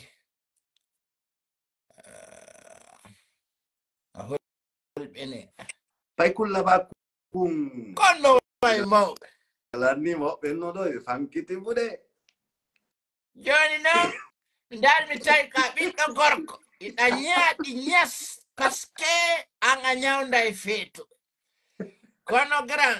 kono yiruɗa o yimɓe bani Israil ɓe yejjitila ne andi ɓe anda fiya min ko min ɓe andi min mi ñawde min ceɓe minen en ñawdira e ceɓe mono feet kono gran noon hari ɗa sonjigoy o andi an a désordonnaki kono noon hari o lannima bonde hakkille ay suudu makka e suudu jinna mais explique-moi un peu parce que hari ɗa ɓitti ja namere hari ɗa mari jullere a ɗaɓɓay tun koye ka joɗora ka waɗa vidéo ji maɗin kono en dari en tawi hari ndu suudu ma no désordonni jari ɗa sonji torki Allah fatke ma Allah Allah ta fottutu e ɗi laawi ɗo Allah no yiɗuma yimɓe ɓe fof adna Allah fo haldi fotti siga ma ala e aduna o yiɗa waɗa barki woɗa mari barki yumma ma ɗa mari barki baba ma andi tagaɗo ko ɓoyi yangagol si nene ma tun duwanike ma ko ɓuri e fanɗude hay so tawi jama fo haldi fotti ka perduɗo anda Allah yejjita fima dow ko anje jama fo no andi ɗum ka créateur de contenu ya pas comme toi mais min on ɗon dari mi tawi grand o heɓata siga ma nene ami dari mi tawi anna a duwanaɗo a huɗira ɓawo ayɗa waɗa barki ko Allah sortoma ɗon o woni firi towɗo juuɗe ma ɗe waɗa ni waɗu ni firi ɗo nini ɗa liibi tie comme poisson dallo et puis ari ɗa sonji namere har kay ɗa abona yimɓe ɓe no andi abona ɓerde yimɓe ɓe no andi an c'est-à-dire ça y ko welanima tu vas venir parler la vie de Rasta parce que ça y ko empêchement ma là après c'est fini c'est la vie donc mais sa konire yimɓe go adnama on bonay goy andi mawɓe men ɓe wiyay ndaru ka jomba ta ndaru ka jombe ɗade donc men dari men tawi nono hulɓini de kono ɓeɗe weltanima parce que tu as redressé la tension franchement min dari men tawi no boni ko boni kono no boni mais kono ɓe woni monema an ɓe ronkuma tertagol kono waɗanɗa ɓe gra pay ko sare min mi waɗi dewgal min ne la yiɗi neɗɗo et puis min langandi min ko Sénégal mi ba min jandi mi yiɗa e goɗɗo yiɗete sa jombi goɗɗo da yiɗi mo j'ai fait ça mais après joyre wonay koye nder ton koye et puis ça cache tout donc hande noon en fait woɓɓe innuno ko kamɓe ɗuhi bantangi king anda kenal ka wawata dimbude hay ka koye bantangi king nafere dimbaki kanki tigi jonnon ɓay kenum kum pottike bantangi kin wirfiɗi wilitiki towi joni noon kenum kun yehi ha tawata maadi no woodi kun wawata wifude kun ari ha ɗon kun tawi ko ma kun kenum immi to wola fi bantangi kin fiyo kenum kun ande fimo non donc tout ça là c'est pas important mais no woodi hunde wotere non c'est important parce que andi kono woniri important min dari men tawi woko heɗɗere wontata ko toɓɓere wontata heƴƴere ɗum ɓanne ha mawle ha jamɗasi wonta neɗɗo kono mi dari mi tawi hari ɗaɓɓitti parce que mo dari Salomon a wata haɓɓude conci wa duusu fuuta hara ko hurgo kakele andi hurgo kakele oye parce que ta vacances c'est bien aménagé tu es organisé mais ce qui fait mal dans tout ça tu es bien classé enfin hari kara wonde mi yetti hara ɗa watta mulle Yoruba hara ɗa watti mulle Yoruba haga min ni o granje ɗo no sonji o nayi yiɗi mi woni wadde ɗum hande waɗini juuɗe maɗe a waɗa mulle Yoruba hande ɗa woni firi ay ɗum ɗoni ko islam walade mi ƴetta ɗiɗo tati mi haɓɓa l'oxygène mi fitati ɗeɗɗan ka dande c'est pour cela que franchement min dari min tawi ka duwayenjo an ko numarɗa ko wajoɗa ɓe worɓe ɓe ɓenguliji mum tampini enfin ara ɓenguma no ƴaggamma ara ɗa respecti mo ayan sa yiɗi à la frontière ko ɓen kontie n'a pas de limite amour ma on à la frontière aha sa yiɗi feetuɗo a moƴƴinaymo n'est ce pas waɗanamo sibasement encerclamo waɗamo neɗɗo après tu le plonge dans le bon moment waɗamo c'est à dire ko minnuma kon waɗa toɓɓere heñere ɓanna ɗum jannamo ko alluwal toɓɓanamo basinije min picco ɗum gasa finditanamo a yaray a siganinomo bon pottina ɗum ɗon ɗum feeta yimɓe ɓen kadi min jeejama par ce que ni sa intervenali tout wallay ɓe yahay ka calewal ɓe waɗa e pontinɓe haɓɓa koye ɗe c'est clair donc jama ne respecte avant tout pay kun sare en inna taw honor a hurul ain parce que ça yi hande den wa ini ko hurul ain wadi owe angari da developi ato hurul layni be wi jikku ko jokke grand be wi jikku mangu ara ko jikku ngu ngara aka ba hoggo ya jonga hikko yeso holla ko moddi ko ngami ara o balde tati pilitar jikku ngu ya jonga nebi arsi tawno ka bondo ara no da system ma ara mo jokku déjà dogino la merci beaucoup jikku ko bukkol mon frère ka yarda o ya de pay kun sare ko gonga yotuda dandi ko fiwonu silam bonno e goddo go be ngon ko balde didi tati ara no jon men sonki kadi mi respecte ko gonga yotuda sabuna jabawol be koy soɓɓundu ayo waɗi soɓɓundu labandu grand tamantu goɗɗa ɓurana grand mimi jonnete ɗo konngol daran fota ay mimi jaɓata goɗɗo manta mimi wonta e hoore an ka gonga min hari yimɓe buy aray ka passe ɗo famina no ɓurimmi min ko hunduko an ɗo ko wiɓaka ko tutta ko min wiɓi yari a faami marnoɓe wiwnoɓe no mari mbuɗi buy ari no wi kañum woni fiyan min ni ko yiɗuɗo mi o ko hoore am ɓuranimmi ay ko son ari kan goɗɗo wola fimo seede ko gonga Congo Brazza arayno ɗo ka min ni ɓe descend duno ko min jogi Congo la kamɓe ɓe wi ko mbuɗi ɓe maɓɓe ɓe yano kaɓe yaade ini go ono wolde fiiɗum no grand ko a woni Amadou Simba nen na goɗɗo kode hande si hurlani tawi kankadi o ƴettori piiji go aya hey passe yaade nouveauté na ya waɗi goɗɗo yeeso maɗum gonga ay bay kun sare kanna ɗo kala jam fiiɗo bo ay jama o yiya ndi ara kaka kene ndi jooɗi ande wala yirde nde koye debbo mi yettoma hunde wotere ɓenni wo sa dogi gando ko feetuɗo ɓattotoɗa ɓenni wo sa pottike annabajo ko yedduɓe annaba ɓen wondata ka lenaɓe sifa e tigi no wonta gotum sifa sifoto ha ronka koma tuma tigi ari wofi ɓe anday ko tigi woni ɗo mi halante hunde wotere kala ko goɗɗo waɗiri ittere mone koye mone o walata mais noon waɗugol ittere mone kadi wonde a yawata yiwgol mo ittere mone on ko tampinma kon kono noon mi siki goɗɗo ko mari hakkilo a yata jomminira e feetuɗo no grand hari da sonji min ɓayna mi fenane mi wola yan haute voix min la mari ɓeyngol an yiɗimo ɓeygu an kadi ko jum laaba kunkum ala probléme fo no andi ɗum fo no andi ɗum kadi ɓeygu an hay tiktok ni facebook o ala ko kala komi posti ko ɗum ɗon kono lan fala halande o bobo labaɗo kanko e modi makko o way kele makko kan grand dewgal ngal hino non en yewta on non handi ka julɗo ɓi moƴƴo non habbatun Amadou Simba ɓe wi non habbatun grand nayno modi makko par ce que ɓe wi wo bonɗo on ko bonni o si tawi koye iwdi moƴƴiri o iwi on tigi wonta e moƴƴo so yimɓe ɓe wi Amadou Simba ba hande yarali ɓiraɗan sippaɗan sina sippaɗan guiloyde nder Fouta Jalon janto ko tawi goɗɗo wawata wondugol e debbo kanko tigi o yalta o irrito nene makko anda babe makko anda kaw makko anda ko woni ngal dewgal ɗo aya nano jombirɗa an ka falloɗa jombugol non mi kon fala abi mi yottumano mi jombiri no ɓay kaka page mani jama on nana moƴƴo pise accutu hakke ñandegol an waali ka danki on ɗo ilan wullude saabu séparation ngan on ɓernde an nden ari yomi débloque cousin an o yawnoɗo jomboye bobo labaɗo mamu andi mi naɓuno mbuɗɗingo jombi mo mamun ton kanko e bureau an e tout min ni o debbo waɗi mi bloqué cousin an yawnoɗo jombo e mon woni 2 ans joni acci hande mi débloqua cousin an wali ka danki lan wullude par ce que j'étais en déception min ko wolta konko ka gonga am ɓe ɓeyda e woɓɓe go ndara e ɓen ɓen mi débloqué téléphone on lamarino mo Dakar ɗon go ile là-bas quoi kankadi donc c'est mon cousin et puis finalement mi débloqué mo woni seeɗa tum mi windanimo o nodditilam min mo je suis pas bien. Oui, on faut en dire tu n'es pas bien. On dirait que quand on est d'Afrique, tu es plus beau, plus intelligent, plus cool, plus gentil, plus étiqué. Mais actuellement, tu n'es plus. Je ne m'en ai pas. On a si kata on peut s'arrêter. Nous dans ma hebada, dans si on son qui da yimbe, da yenna yimbe, da piji, en ebe moment que problème du tout, je coudon ainsi de suite. Mais moi, je suis désolé, cousin, mais bloqué moi pendant 2 ans. Ça a été débloqué, moi je suis triste comme mon nom. Et puis moi, quand nous avons dit que je suis bébé là. Après, on jali, on a arrivé là. On est qui on est triste. Je suis séparé, donc mes nations de mes quoi, parce que mes à Gambie, mes artis, j'ai montré mon cœur, j'ai bien bossé quoi, mais je crois que c'est pas la bonne personne.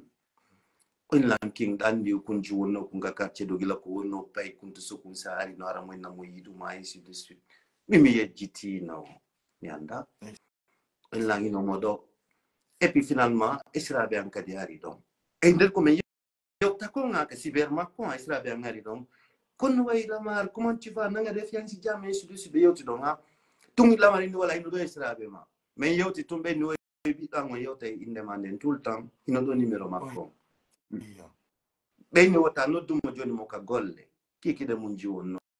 C'est comme ça que j'ai trouvé ma femme. Elle est super belle, en même temps gentille, cool. La siku de harat copie du bon di mi wanno. Mais tu t'as golle en Belgique. Mais tu t'as pidé en niveau Belgique. Mais bloca mo be ambe. Hay mi yotta tay biro pendant 2 ans. Et puis quand kado bloca mo be mako même pendant des années, hay mama jallo mi nodda. Kindi kadi aux États-Unis mais yota nyande ko suma men jodi ba min kayni julugol ko min julnuno men dañande déjà kindi ah ciafka simba de jangi croat min mo pullo fo non way pullo ko boyli ko boyli wa makko den janne mo ko mo julirta ko kanna makko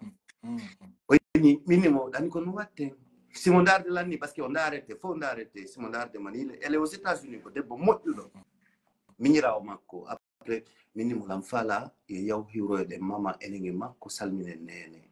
mama ɗum ko wonɗo Hollande biro makko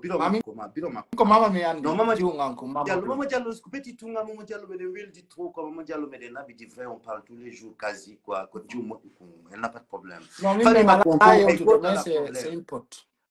non nafi mako go no wolde mais je parle un petit peu de sa famille famille mako goto à la problème ils sont très gentils koto alpha tout le monde ils sont hyper non ils sont très cool franchement mais elle a problème mais te dina goto si a woni Isra be wadante ko tuwa ko yimbe moƴƴuɓe ko yimbe ɓennanda hoore ma ɓe yiɗa hersa ko yimbe janguɓe ils sont issus d'une bonne famille en fait comme yottoma ko fi ton famille be famille haray goɗɗo ton je ne sais pas je comprends rien tu vois voilà c'est pour ça que j'ai connu que j'ai fait la connaissance avec ma femme Soumaye ondo ari tay mi sodi no pidi foka Soumaye prépare gol mais notre dernier go ça ne marche pas et puis mi femme qui poudait j'ai tout le temps eu des belles femmes kaduna lang andi ko kanko peut-être wonta première moche que j'ai connue dans ma vie ko debbo mo là-bas quand mais ça moi j'ai tout le temps connu des belles femmes je suis éloquent lang wayi autour de je suis beau lang dari lang je suis charmant en fait lang hawji afami mais c'est la première fois que je tombe amoureux parce que quand tu tombes amoureux tu deviens voilà amoureux quoi c'est il donc comme Dieu tout le temps et puis finalement je me suis attaché et tout mais à quitter Belgium et Angleterre mais on est en faut hyper double toi dire en Belgique et tout cela mais à quitter quel contrat en CDI on faut que vrai à quitter ta contrat CDI mon iwa America ara Europe ma iwa Europia Angleterre ma iwa Angleterre araga lando worde wonbe Angleterre ma Europe ma America goto a quitter ta CDI mon joka debbo on e baka taw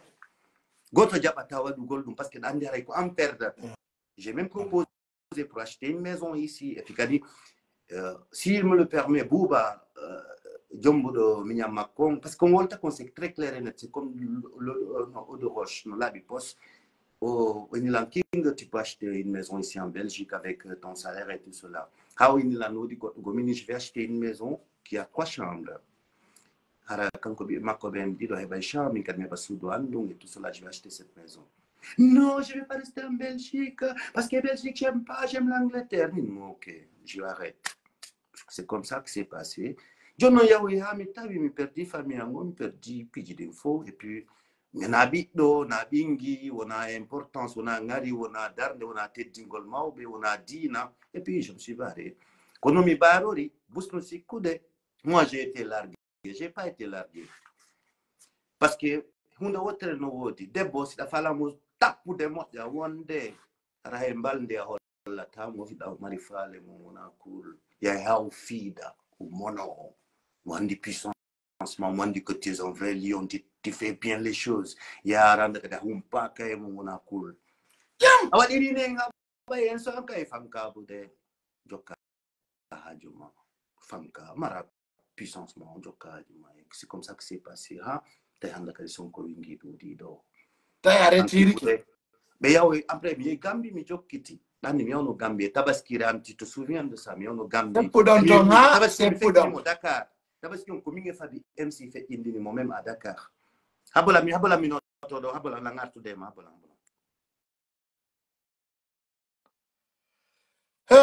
musidɓe wonɓe landarude fewde ɗon en direct ɗe yaada Amadou Simba Ba nandir ɗon noon mo yewtude en piiji wonɗi feƴƴude hakkunde makko e babala maɗa mo makko mo juwe acci Allah ko moƴƴo Allah ko moƴƴo hande kadi e yitidi fi yewtugol ko fewndi ko ittu mitto micro no kali micro na mi jawnitama abe jawnitemmo musidɓe o ɓela ndarude o sayɗo ko Allah addi Amadou Simba Ba ayenen Allah watta ko hana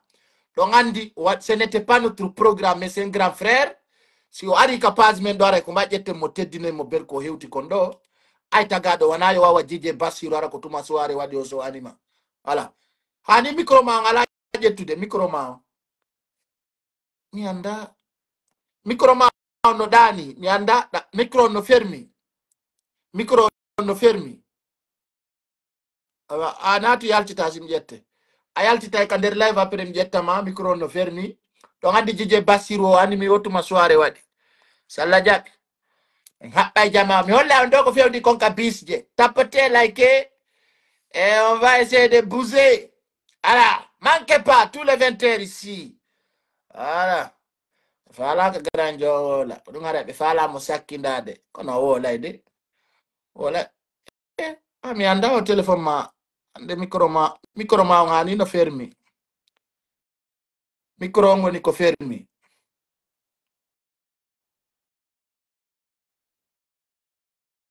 micro woni ko fermi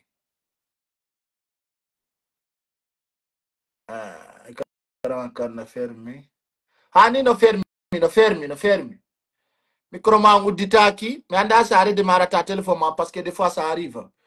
tu peux redémarrer la téléphone redémarre téléphone ma il faut redémarrer la téléphone ça arrive redémarre téléphone non andi no arriva micro ma kon no fermi e so ɗannintini o huɓɓintini téléphone on jetta peut-être Facebook ma woni wona mise à jour jije Bassirou enen ɗiɗo e montay ɗo moteur ji camion e yimɓe ɓen ara ɓe huɓɓinayɗi ɗo ɓe doga ɗo yo redémarre téléphone on parce que ça arrive des fois mi anda kon no waɗi téléphone makko on ça marche pas voilà joni moƴƴi kono waɗɗo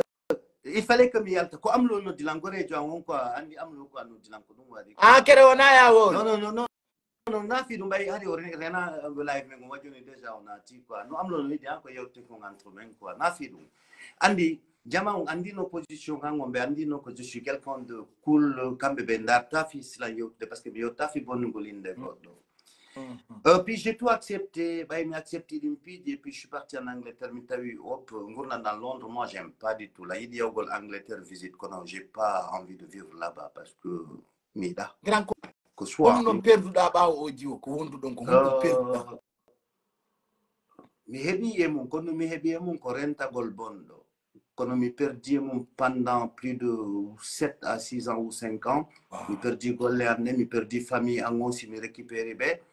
Et puis kadi mi heɓali tan janngugol famille makko fi vraiment yiɗugol ɓe ɓanna ɓe anda culture maɓɓe yiɗa ɓe moƴƴa quoi ko yimɓe moƴƴuɓe j'ai perdu plein de choses quoi tu vois parce que jakka no woodi woɓɓe goo quand on din pervers narcissique ko gorko e debbo ko ɓannayɓe ma hurditoma marama pottinama e famille maɓɓe on pottinama e famille ma on fiyoɓe haajitore ɓe hutorama en fait ɓe waɗa ko welataɓe kon quoi tu vois jonnon ansitay ko giggol ngol wattuɗa yeeso a wattali diina kan e hakkille ɗen yeeso on tuma sikka giggol no hecci hakkille e diina o waye yiɗir hakkille yiɗira diina on tuma kala mo wonduɗa on neeɓiɗay kono sa yiɗiri giggol aduna yanko tun aduna yanko fimi mi ari leyde Porto mi neeɓiɗo gokkum maɗum min miɗo leyde Porto ko an tigi ari leyde Porto ana leyde Porto changement Afrique addumaga donc yimɓe ɓen hande buyno faljiga donc yimɓe ɓen ɓe yedda ga Allah moƴƴa yafuɗalam pay kusare kono won ɗum hande buyno ga joni philosophie maɓɓe on komi haajaka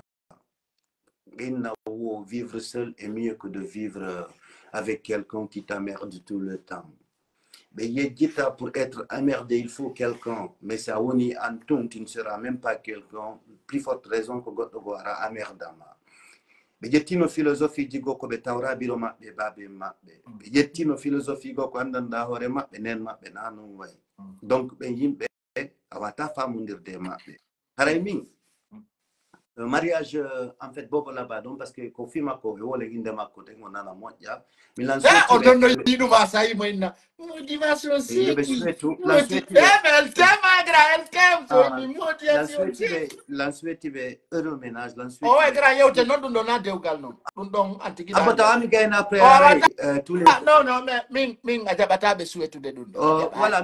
min komi jombata ɓe ko avant tout en yewtinane mi noddu nene minni ɓe nene oɗo debbo mo mi wondi mi hersika internet nene yimɓe ɓen fof no yennude lam joni noon o dogilam ko noon mi woliri noon ɓelnange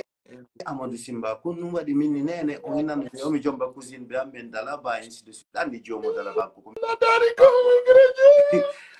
juuɓe labaɓe hara kadi ko juwoy feetu koye ɗani juuɓe ɓe dalabaɓe no foti quoi et puis je a famille je suis aussi d'une bonne famille de sa inena hari ko maram endoɓe noddiraynoɓe ko ɓe wonno to tu vois je suis ici d'une bonne famille ɓay finalement que woniri noon e finalement mi wulli ɗo ha tawi granko songo wullintama ne ko yurmede nde watta wulla na ko an heɓata ko mettatama ko yurmede to wullintama la plupart ko Moussa Talanko a pidi ko Moussa Talanko ma goɗɗum go Paykou Sarr j'ai beaucoup subi ici parce que andi Paykou Sarr mi contama ɗo bonɗo duuɓi tati duuɓi nayyi jakana hari ley ala komi essayal fi laaɓugol mais mi ronki laaɓugol ala komi essayali yimɓe yennilan yimɓe wolilan haalaji bonɗi waɗi ɗo ha mi yenni hay jooma men an tikiɗa anduno ɗum non ko fayere ay ko ñande mi yennayno jooma men Paykou Sarr nde ñande hannde ko enen joɗɗo ko nde ñande ko enen haɓuno min e ma e vastu anditi ndeñande haɓuɗen waddi vidéo on taylan ɗaani o findilan woni ay Paykou Sarr attaque en vasto kadi yenni to mi yehi ka parc mi ƴetti ko ria hollannoɗede ɗon allo ria hollade en direct ɓengo bagada on so mi faytidiri téléphone ango e téléphone makko on je suis parti au parc mi ƴetti téléphone ango mi attaque vasto ala komi wowlali mi arto e mi ɗaani tay biniri ko no wi Angleterre ko biniri Jamaïcain ɓe 73 hari hari gonga ɗo ka biniri ɓe kullu 73% petit et puis j'ai mixé le truc et j'ai ko ɗum waɗi King Salamon ko fetinkintoɗo no kirɗalam mi yehi dow mi ari mi wari mi foti gokkon et puis mi findinoya mi fuɗɗi noon billahi wallahi silam visuno Allah e Muhammadou yo Allah itto wonki yanki billahi wala ko Allah mon on kaarijo mi falno holde après sa miƴani ke goɗɗo ko boni arta e ma donc kadi lan jaɓani joman après noon arti e am ce qui veut dire mi falji e nder komi wolta kon ɓayno mi falji tellement que mi falji milan sikkude kon woli komi mi waali mi fanki woni seeɗa mi daari vidéo on tum mi maƴƴi jaka ɓe captiri vidéo an on mi ittimo wetti bimɓe mi fini konko mi kombati ɗon naafi an wona fi leñol pullo fouta wona fi neɗa wona fi baben an wona fi dina an ko ɗum naadilan e probléme fi juste goɗɗo innama woy ko niyeni quoi tu vois mais yetti Allah kono mi yettani Allah ko c'est parce que Allah si yiɗama kaka bonnuɗa non o pinatama o okkatama tan fiya tubu ko bonnuɗa kon oustaz Amadou wori Bruxelles Mamadou Amad Ba direct Bruxelles ɓe noddilan ɓenni simba koka dina faljuɗa koma araka dina si a laaɓay minni ko gonga minni joni noon il faut une protection ɓe ƴetti police belgium police national on ɓe aranilam min ngari ka juulirde mi waɗi shahada an on mi yetti Allah muradu moƴƴuru mi yarti koko nanta fof protection ji goɗɗo go komi sodayno ñameteji sa findinano modi ma ka o ɗani ɗon hakkude ngala o yennata goɗɗo par ce que on no suli mo ɗani on ko ɗani ɗon on quoi on selu mo bimbi o fino e awa mi yettoma hunde wotere ko enen faljata Allah faljata ngala watta ko tawno nun erreur waɗi min Amadou Simba aduna lan heɓa debbo tawata on debbo ɗon ko debbo teddinɗo kala mo mi wondata teddini kala tagaɗo si tawno nun ko min boni ɓoyli Allah ɓoylaki bonana ɓerɗe yimɓe supporter ɓe woni e mum Allah ɓernde makko nden ko feere kanko yimɓe ɓe fof en fait ko pihum makko ko kala nodduɗo wonanta laati miɗo yetta kadi vraiment oustaz Abdallah oustaz Amadou Ba e woɓɓe koye makko baɓe wonɓe Belgique ɓen fof e Allemagne e France ɓe darino fiide hunde Allah waɗi mi ari mi dari ɓe yimɓe ɓe winda ɓe wara e lam ɓe waɗa e lan nini ɓe waɗa e lam fof min ɗo ari min ɗo ɓinnoɓe ɗaɓɓe jonde capaɓe antiki kono ko ka hunduko tun wonanano lanka ɓerde helan andi mais Alex Ba France salminenmo ɗo mo radu moƴƴuru waɗi vidéo seeɗa mi wulla mo waɗi vidéo neɓatara mo wulli accane simba fiyalla accane simba koyenen wondi ɗo c'est vrai koyenen wondi en faljodira yaw mais koye nene goto koye même communauté et puis finalement gila e ma en dow ɓe na yimɓe kelɗuɓe gila e bobo labaɗo na yimɓe kelɗuɓe no probléme addila ɗo terto la no mais ko gonga to andi neɗɗo Amadou Simba wallahi ne grand andi min sa yilan ɗo wana dole am moi parmi toute l'équipe qui était là-bas j'étais le plus naïf très calme mais kala ko jonnuɗa o fuwa c'est-à-dire ko Allah ko an wanno hakkunde ma e Allah on e groupe on andi neɗɗo si yimɓe ɗiɗo wondima tato ko jonnuɗo hakkunde mum e Allah on o luttirta konko ɓe noddirta possibilité ji ɗin ka aduna mum réservoir bano adama o fof ko Allah jamfagol moƴƴa utilise gol goɗɗo kadi moƴƴa utilisa goɗɗo comme anni pay kusare mi ƴettama mi utilisa ma fiyo mi heɓu doole ma ɗum an ƴettala an utilisa la mbayɗa andi la mari hakkil ɓannalan takko ma fiyo goɗɗo goo yinno ko ni ko ɗum heɓi yimɓe goo wondi ko ɗum heɗi gila non terto mi watta terto jako de se yalti o tribunal ha jaka babe ma ko ministre yimɓe ɓe wolaye yimɓe ɓe ko waɗi ɓe wi ko waɗirte na fiyo fille kono si yejjitete hay si waɗali ɓuy lorri kono andi no woodi lorruɓe no woodi waɗaɓe saabu ha lorri mais ko seule chose mi wolta ɗo kadi si mi développe goppu mi feƴƴa par ce que mi ari ɗo je vais parler un peu ko hunde o répète mi anani Bobo Labaɗo ko pour sa famille kanko mo wayi ko mo yiɗi o wondata ɗum on est très d'accord kala ko fala ko ɗum o dowa wadde mais en fait sa maman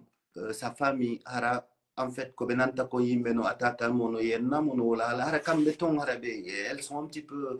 la famille elle est crispée hara ɓe yiɗata ɗin piiji ɗon siko sago maɓɓe na neɗɗo maɓɓe watta ɗin ɗon sifa ɗin piiji min koye gon sengo tun so nanoyi o vidéo anda ino nder ga kunno heewi ɗo kanko e modi makko ɓe wawi wurde o way kanko e kele makko voilà ɓe wawi wurde gurdam maɓɓe nan super bien kono ɓe wurirta ɗan tagaɗo ɓe kon waɗɗa juwe ha o yenne a wolali o ko déjà que kumpay kunko min protège nomo fewdo inni ko arnabajo mi yalti anditi mi attaque a guiɗo fulɓe tu te souviens min ni guiɗo fulɓe si mi nani dawola ɗon goɗɗum e ngu wondira e terte pay ko nguura car j'étais très rebelle et tout cela quoi tu vois mais c'est pas grave ɗum non fof wona probléme mais komi yewtoɓe si ɓe fala wurude heureux ka gurdam maɓɓe yoɓe o way ñande mariage maɓɓe on ɓe wino ko ɓiɗɗo ɓe faala kono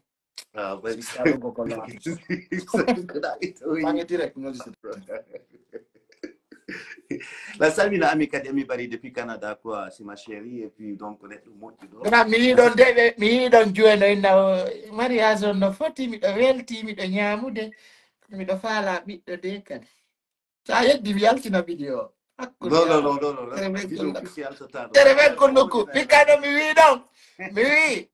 wi andi mi hunduko an kon ko ala fere no wawi wa TCV wal mi yawa ko ɗon ɗon ko ɗon ɓeɗɗo ko Allah hokkata kono ɗen salmina kadi jang hajja depuis Londres ɗen salmina kadi jang honno ɓe nata donc jangumi depuis France ɓen noon kadi ko yimɓe tawaɓe piiji ɗin ko yimɓe en fait min komi haalanta ɓen ɗon couple maɓɓe on si ɓe fala wurugol heure tawata yimɓe ɓen sonjataɓe koye ɓe arɓe waɗa vidéoji maɓɓe ɗin ɓe waɗa conseil ji ɓe waɗa kulman et puis ɓe hara ɓe ata kaali ɓe wolalinde goɗɗo ɓe yennali goɗɗo ɓe ala andi debbo en tant que mo wolde inde ex jo makko on andu mo yiɗi mo donc grand min miɗo respecti tere ben kollum ko min mi respecti gorgu mango andi gorgu na heɓugol tum mbuɗi wallina ko ɓernde un homme doit savoir décider.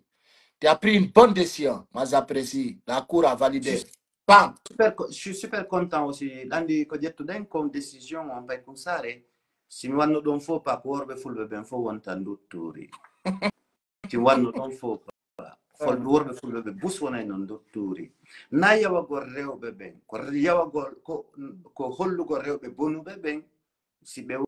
wawi kamɓe ko ɓe indépendante maɗum yiɓe hecci biro maɓɓe baɓe maɓɓe ɓe ƴettana hoore maɓɓe décision no woodi worɓe wawɓe ñawdude ɓe lekki maɓɓe no woodi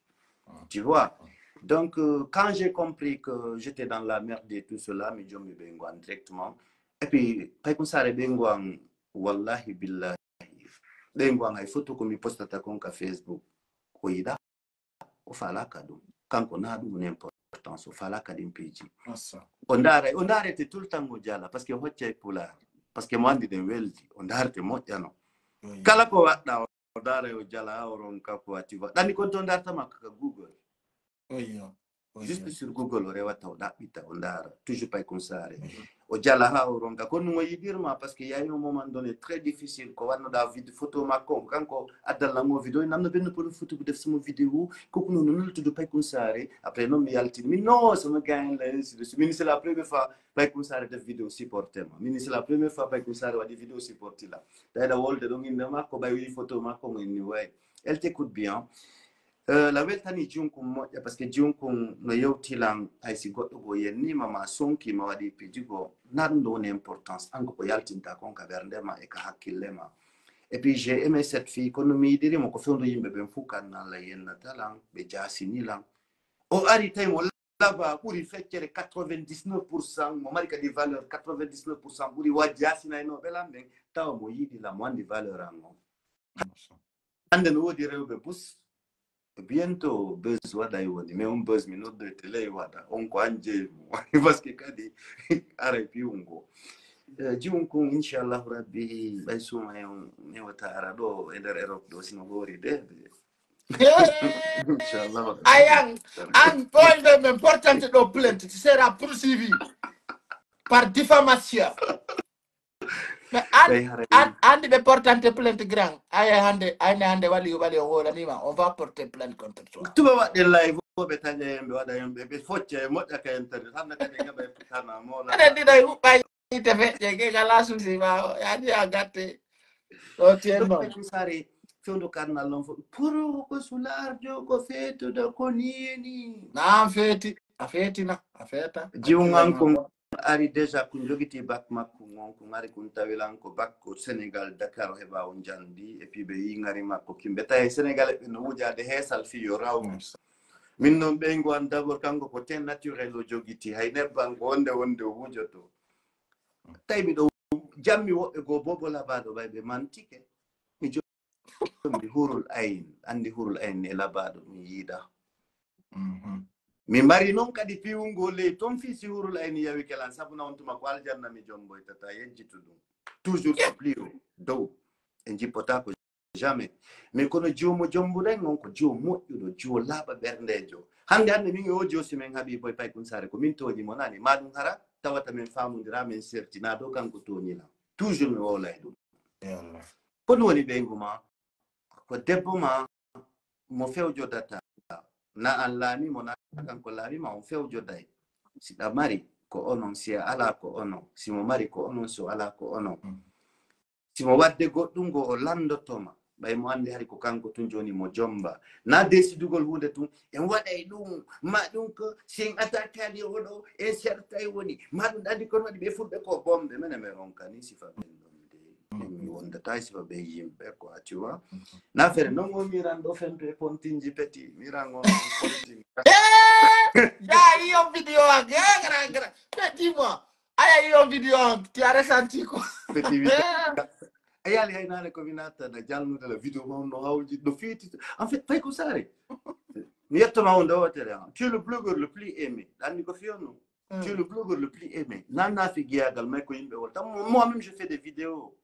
mais tu es le blogueur le plus aimé non seulement que tu fais de blog mais kadi tu es un comédien a jalna e juɓɓe gandi juɓɓe worɓe ɓen ko ɓe jaloux si ɓe juɓɓe no jalde e vidéo ji maɗi no welti no jembindema minen worɓe ɓe min garay min jalouse ama min na poɗo gikkomo wi gingue fama o ko e ɗum wani ko ɗum woni probléme ma o gange worɓe ɓe kamɓe ɓe golli kamɓe kadi rewɓe jembina ɓe waɗi ɗum min ñande sedduɗa mi yelaki alata seddude e bobo e hurlayni kono Kaya jul de jium pita kayno yiduma on don non ko sidda mi mabbanay mo de e lede le miro quand même. Gasi jumpita ko chéri yanko minyama, y a pas de problème. Gasi ala problème. Toujours. La yidi jumpita haye so Allah mi yida mo kadi pour toujours. Et puis jumpita kon mi yidi mo ko woni kon naturel pay kon sare elle est cool. La yidi mo mo. Ande miruma on a fait peut-être. Non. Andi comme yidirimo parce que si la woni ni kadanke mi watta woni mi jala et puis kada inspiration makko no luggi ko piho entre les lignes kanko mo jangata hakkunde bindi dingo wala tafimu na bindi windadi ding. Moi j'aime bien ces ailes et puis je suis super d'accord aussi et idée makko e kadi mi lanto ma undo ange bebe France kon wondi kon bebe France Au grand toujours la vie chère. Non, regarde. Mais elle a, regarde. Ils vont quitter en France, je prends ma voiture, je les cherche. Dans ma voiture, ils parlent au téléphone. La vie est chère en France, j'ai acheté des factures, je paye ça. Après là-bas, ils sont dans ma voiture, hein. On est au restaurant. La vie est chère en France, on a acheté ça, si ça coûte combien? La vie est chère partout. Mais non, on sait que la vie est chère, nous sommes exilés. Après là-bas, dans l'hôtel, ici c'est trop cher. Mais non, mais arrête, mais tu as un appartement qui dit 100 000 francs CFA pour 24 heures et puis ça passe. Toi, tu payes même pas 35 000 CFA ou 30 000, tu es là, mais fatigué. La vie est chère. Et grave, nous, on paie à péage là. L'aéroport, le retour à l'aéroport, c'est plus que 10 euros.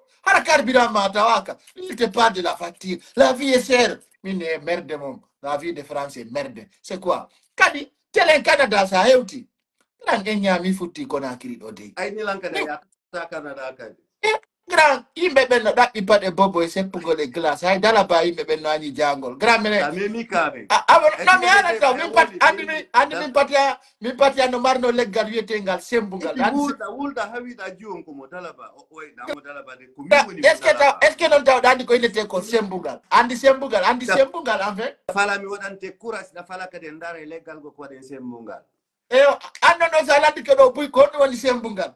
e wata mo holande ba be yejitinu be anda ko sadi be anda ko no sembungal go andi sembungal dun no way wa réserve en fait sembungal ko fewndo kaaba fewndo nokkeli go wattangal don ledde den fo nyi fay ko no kangal oynay ha weta après watta lekkoy cewkoy kadi ngal burta hubbinde ngal way wonde yontere sembungal ngal ka hubbinirde voilà no mi do yidi andu do pular andi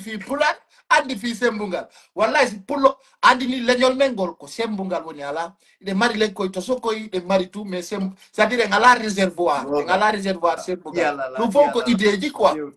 c'est des idées jono wano Canada do kadi yimbe be yayi andi be wi aussi leydi hudama ko africain vitata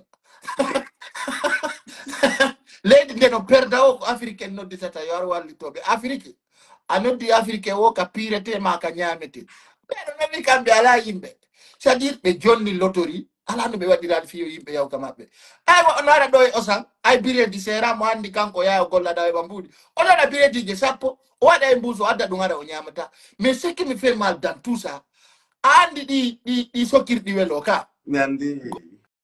defa gayna sokira firgo dogoro para on tigi no go ko fita on tigi ettu metto andi wabbe en fait partout wabbe ko netori be no wodi worbe be wata defude ko be nyamata kon be wawata c'est-à-dire ils sont pas aventuriers en fait ko habba be ses fils à papa jonno de à l'aventure itika jawda ka avion ara ngurndam ma dan sans yande kay si nene da wole no finen ma fini il y a beaucoup de jeunes ici be wata defude jonore be fala ko be nyama tu vois wonde are ka wobbe go ashtay da wela no be rotiranta mano ay bata appétit parce que mi data rotani de mira muntu sukum mi sa rotani la mira muntu sukum tu minete mi ari je préfère aller dans un restaurant et manger tu vois il y a non wonde do jiwu har ko siddo ma tu vois o tefa o gayna no ay wa France do andi be mari mbusu woy ange France et Canada la ngandi jube no grave be mari ni mbusu ay France do be mari ni mbusu si be defi ma fetiga be wada do ka mbusu do be hafla be wada ka fingo wawa glace si be ari ko dun do be hoynata ha be defa nyiri ka wurere après be tippira dun no hara ma fetiga on kun déconcili be wulna dun do be mafani mais me wata nyabude parce qu'ils n'ont pas le temps ko to normal kani be ko be maritande e marita jonno ɓenɗo jooɗoɗo en ko yimɓe ɓe andi noon honno kenda e ɓorta kon lagine ni ko kala heɓirta goɗɗo ƴawo hay nete goɗɗo ƴawa ɗo e nete salto gara ñande gore men yawno jumugol andi jumugol jumugol ba hol tugide nete mi mijiti ko andi no gonmi andi mi har miɗo ƴangi dow ko andi sami kon pay kon kana e andi ndumuru ndu andi ara ko yarusu ko boɗe muyta noon to weli ɗo ko minen nosi min muyti ha min gayni min ƴetta juburu ɗum min soofami min soofa hoore mayre ɓe gonana soni o koye leyɓeynaɓe muyta mi andi ko wiyata ko mi andi quoi andi ay koccolo juri banana no yiɗi joɗagol e sifa koye piiho e yara ɗuma on e jonna minen si min tetti ɗumaru ɗum min muyti ha min gayni ko weli ko min soofa hoore mayre min gonana ɓe ƴawali ɓe maynaɓe muyti kalabantewol ni gila law ko kalabantewol non Andy, Fouta c'est quelque chose qui est normal, quoi. No, Fouta no foti. Hay min tigi komi natta ton quand j'étais petit, quoi. En fait, John mi halna yimɓe ɓen ko année mo leydi dimbi on kon année woni première fois mi natta la Guinée, quoi, tu vois. En 83. Première fois mi la Guinée. Et puis leydi dimbi tawi biro no yehi soyde après keroy koye fof naati ka nder hoggo no sooƴa no saaƴa min e kawon Abdoulaye, quoi, tu vois. Après mimi ka tanki min ni ɗum ɗo hay pularan on ari on tuma c'était pas comme ça o ni kanka do meɗa nande ko feƴƴi ɗo tawi biro anno yehi ka ɓenta toon soyde fi en fait père fi woɓɓe go jommindiraɓe ɗum koye mamum soyde ko sa jippike sila di da yarude telen kaɓe noddirta toon pour et daka quoi si je comprends bien tu vois ko on ani mimi manditi ɗum donc ala gandi konko wolta donc anko a kalabantejo non veki andi voilà c'est quelque chose de normal il faut mo kala chacun doit avoir son petite histoire quoi kadi meɗen yiɗuma ɗan pay ko sare kono men yiɗuma ka débituɗa ɗon ha ko combatuɗa ɗon ha ka hewtuɗa ɗon wonda personnalité jonnon grand jonnon arten e fi o politique par ce que en sen yiɗi ko ma wole fi politique seeɗa e ɗe balɗe a yaltuno yewtuɗa fi présidentiel dalen kono ɓe yennuma hanka fuyantejo jonnon lagine fewndiki hay goto sosta wolde kala woluɗo si ɓe mbaɓɓani wawaɗa e porté disparu depuis le 6 janvier joni yeɗo yimɓe ɓe hande ɓe wola fi mamadi hara yiɓe takko aynowo kero hara ko gonguɗo hande a waɗa ƴaha to hara ɗi gani ɓorde tiga o a faami an hande noon ko honno yiruɗa ko woni arde fi o politique lagine fewndu ɗo ka hakkille ma par ce que ɓe wi ɗattiɗoma ɗana do attotoma finde hiɗa hecci men no gasa minen meɗe wawi dogude kono min wata suuɗadema pour le moment min toujours position on ko goto habbataw ko goto mi wonana Dumbuya mi wonanta Dumbuya mi wonanɗo Dumbuya mi mankirana kadi wonangol Dumbuya parce que ko maninka ma pullo ma soso c'est parce que il n'est pas élu démocratiquement kono pay ko sare pour le moment mi yali espoir mo pullo Fouta jonnata goɗɗo ma maninkajo ma sosojo go harana ha militaire jo kangol laamu hetto pay ko sare je me bats tous les jours et puis mi wonana Dumbuya mi falakamo kadi comme président ɗan falamo en tant que Guinéen en tant qu'un jeune Guinéen je suis parfaitement d'accord kono mi yali solution bon sabuna ko ma hoore nden heɓe si tawi ko fu noon eɓɓete ma o hippete si tawi noon hoore nden ala haray mi sonkata e hoore fi fus Aliou Ba en holinomo ɗo townuɗenmo mantuɗenmo min tigi mi nodduno Bagada Wonso mi noddi ɗo yimɓe Buy Cartel et beaucoup de gens min essayons de soutenir ce jeune là fi yo waw avancugol towa dow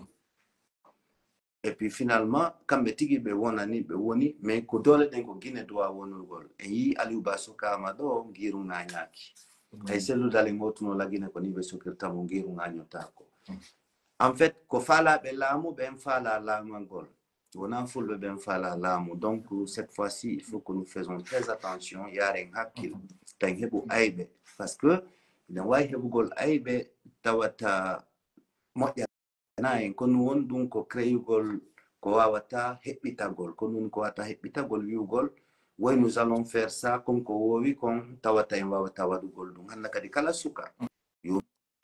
miijito avenir makko mo miijito ɓandu makko ɗum e gurdam makko ɗam si o inna o yalta yo manifesto par ce que Buy maayi ha joni ñawaka mawɓe maɓɓe heɓa l'importance pullo laamaki toujours Les opposants déjà là, il n'y a que des militaires qui sont au pouvoir. Donc les jeunes, qui doivent tenir la morale, on dit toujours que ce qu'on ando, pas parce que les jeunes ont pouvoir, les jeunes pinka ko kambe woni les bons, ils sont pas bons, c'est des mauvais, c'est des très mauvais. Mais faire doni, ils tout opposant ben hore ben be hebali chuchal yewta golen ko wade nayo betti do lando kono be wayen halande ko waden kono stay be tedo ta ko lando be sindin tayin ko waden enen kadi ko yendaru ko waden fi hore men fi wawa avant sugol min ko dum min mari yewtugol fi politique guinéenne parce que c'est très louche. Vraiment, il y a eu beaucoup de jeunes wa mayube toujours min ko mi wonani ko jangmon ender la Guinée la wonani kadi gonga kan wona na Mamadi Doumbouya wona na CNRD wona tabe anyande o malgia mi falaka ko falabe kono mi wawa tawiude paykol koy yobe yaltin hoore maɓɓe nden e nder ɗandiyan e ley ɗandiyan sa ƴeyɗan waado tuɗaka mami ya waado ngon taw waado ngon ko on ɗum ko leader ɓe déterminé ɓe wiyay ɓe vraiment je vais me sacrifier pour ma communauté, je vais me sacrifier pour la Guinée, je vais me sacrifier pour l'Afrique. C'est ces gens d'opposants que je n'arrive pas à voir, quoi, tu vois. Donc, on va dire à tout le monde que faut no quelqu'un, mais en tant que yal pour la bannière, nos opposants de l'Onirica Sud du monde, non, ma restons comme ça chez nous jusqu'à nouvel ordre, d'arin qu'on onirta. Mais non, ta jama on yejjitu aduna ko aybe men laami o taw yejjitu aduna ko pottini Alpha Condé konko fita pullo laamu sa taw yejjitu ɗum ha ñande yomal qiyama pas Doumbouya no ka pouvoir waɗimo un bon président non c'est un bon militaire mais il n'est pas un bon président. Un bon militaire, un militaire stratège marɗo stratégie ji hawjuɗi qui a fait ses formations ailleurs et en Guinée un peu partout. Donc o laami ke militaire ɓe o jattiɓe ko ɓe jogiti kon o tawnori leydi ndin o jatti en leydi ndin mais erreur ɓurɗo mawnude ko watten kon enen jeunesse on ko reconnaître ko laamu makko ngon ça c'est une grande erreur sen waɗi ɗum ça ne se fait pas. En doit que reconnaître de laamu ngo wona légitime en doit que wiwde ko lamɗo on doit même pas jonnon en yi fondo makko ngo koye mota ko non ɗum non jonnon e fondo makko ngon andi taw toujours iɗen yewtude fi leñol men ngol fiyongol daɗo parce que a dandi o si a daɗi ka danna ko wawi fellude o ko si tawi na ko warata mo fottemo oɗo sirman duuɓi tati e lebbi tati ma nayi enen en dartike o ame corps anga yayi wano e ambassade ji a manifestike a yaade force vive hande akena ko yimɓe ɓuri fellaɓe nawnuɓe donc hande ni hay mo nodduma manifestation haray ka ɓernde maɗa anni yawgol meɗa andi haray ko yangi ɓuri parce que a yata c'est à dire tu es premier influenceur guiné yawɗo ka parlement européen hol libère ko wawi kon quoi enfin parce que a wata ɓe wi ɗa feƴƴa ka hulɗa kono ka ronkuɗa a wata feƴƴude ɗon mi sikki si tawno hiɗa wawno wadde ɓuri ɗum ɗon a waɗa no ɓuri ɗum ɗon hande pourquoi pas voir kono enen kadi dandirten ɓe sukaɓe parce que na enen tu woni la Guinée kono ko enen tu wona warede sirma a nana woɓɓe no faala wadde couverture wiyo ko guinéen ɓe wona warede mais non ha guinéen ɓe wona warede ko jeeyaɓe lagine e leñol gotol wona warede an ko no yiruɗa ko hisinta en hara ɓe sukaɓe waraka ko hunde o répète mi rentini sukaɓe pour le moment ɓayi adna on seedino e hanki koyeɓe jento e mouradu moƴƴuru ɓe habbo ha jonnen ɓe alerte pour le moment goto doit ka yaltude nder lagine par ce que enen tigi wonuɓe gayasi ɓe giɗe renti hoore ala si hoore ala goɗɗo wolta fi bukkol si hoore ala ɓernde ala dande ala kala manifestiɗo pour le moment ni ko an andi ko nu manifestani na ɗum fi laamu ma fi opposant jo ma fi goɗɗum go par ce que pour le moment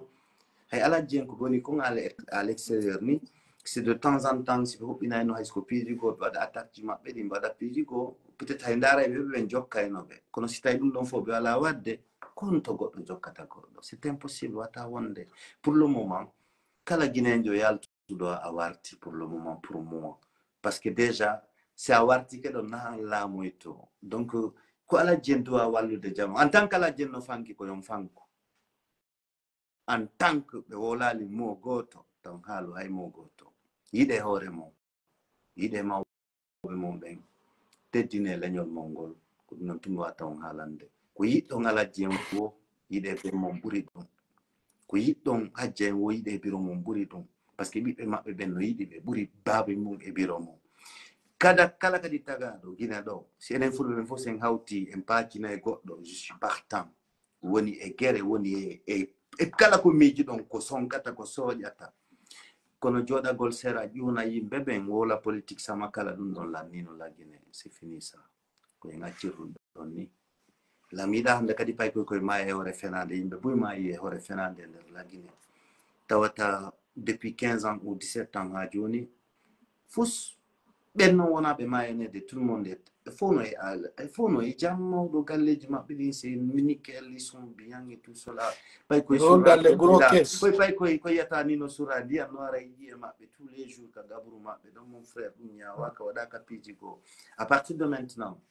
pay ko sare no ɗo je suis là woɓɓe gono ɗo si min waɗi on alerte min ɗayni taw andi ñande goo pay ko sare fof innuno ɗo a soodama inni pay ko sare soodatake par ce que je connais super bien pay ko sare soduɗo mo natta e mo sabuna a sooday ko a wata townude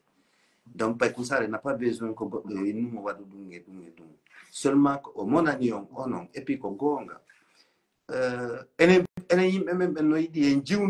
jiwndu tun hay se rena ko jiwndeten ko ñande waɗɗaji yo ɓen naɗa boni non on hollay min komin jiwndata konsinan wata marsude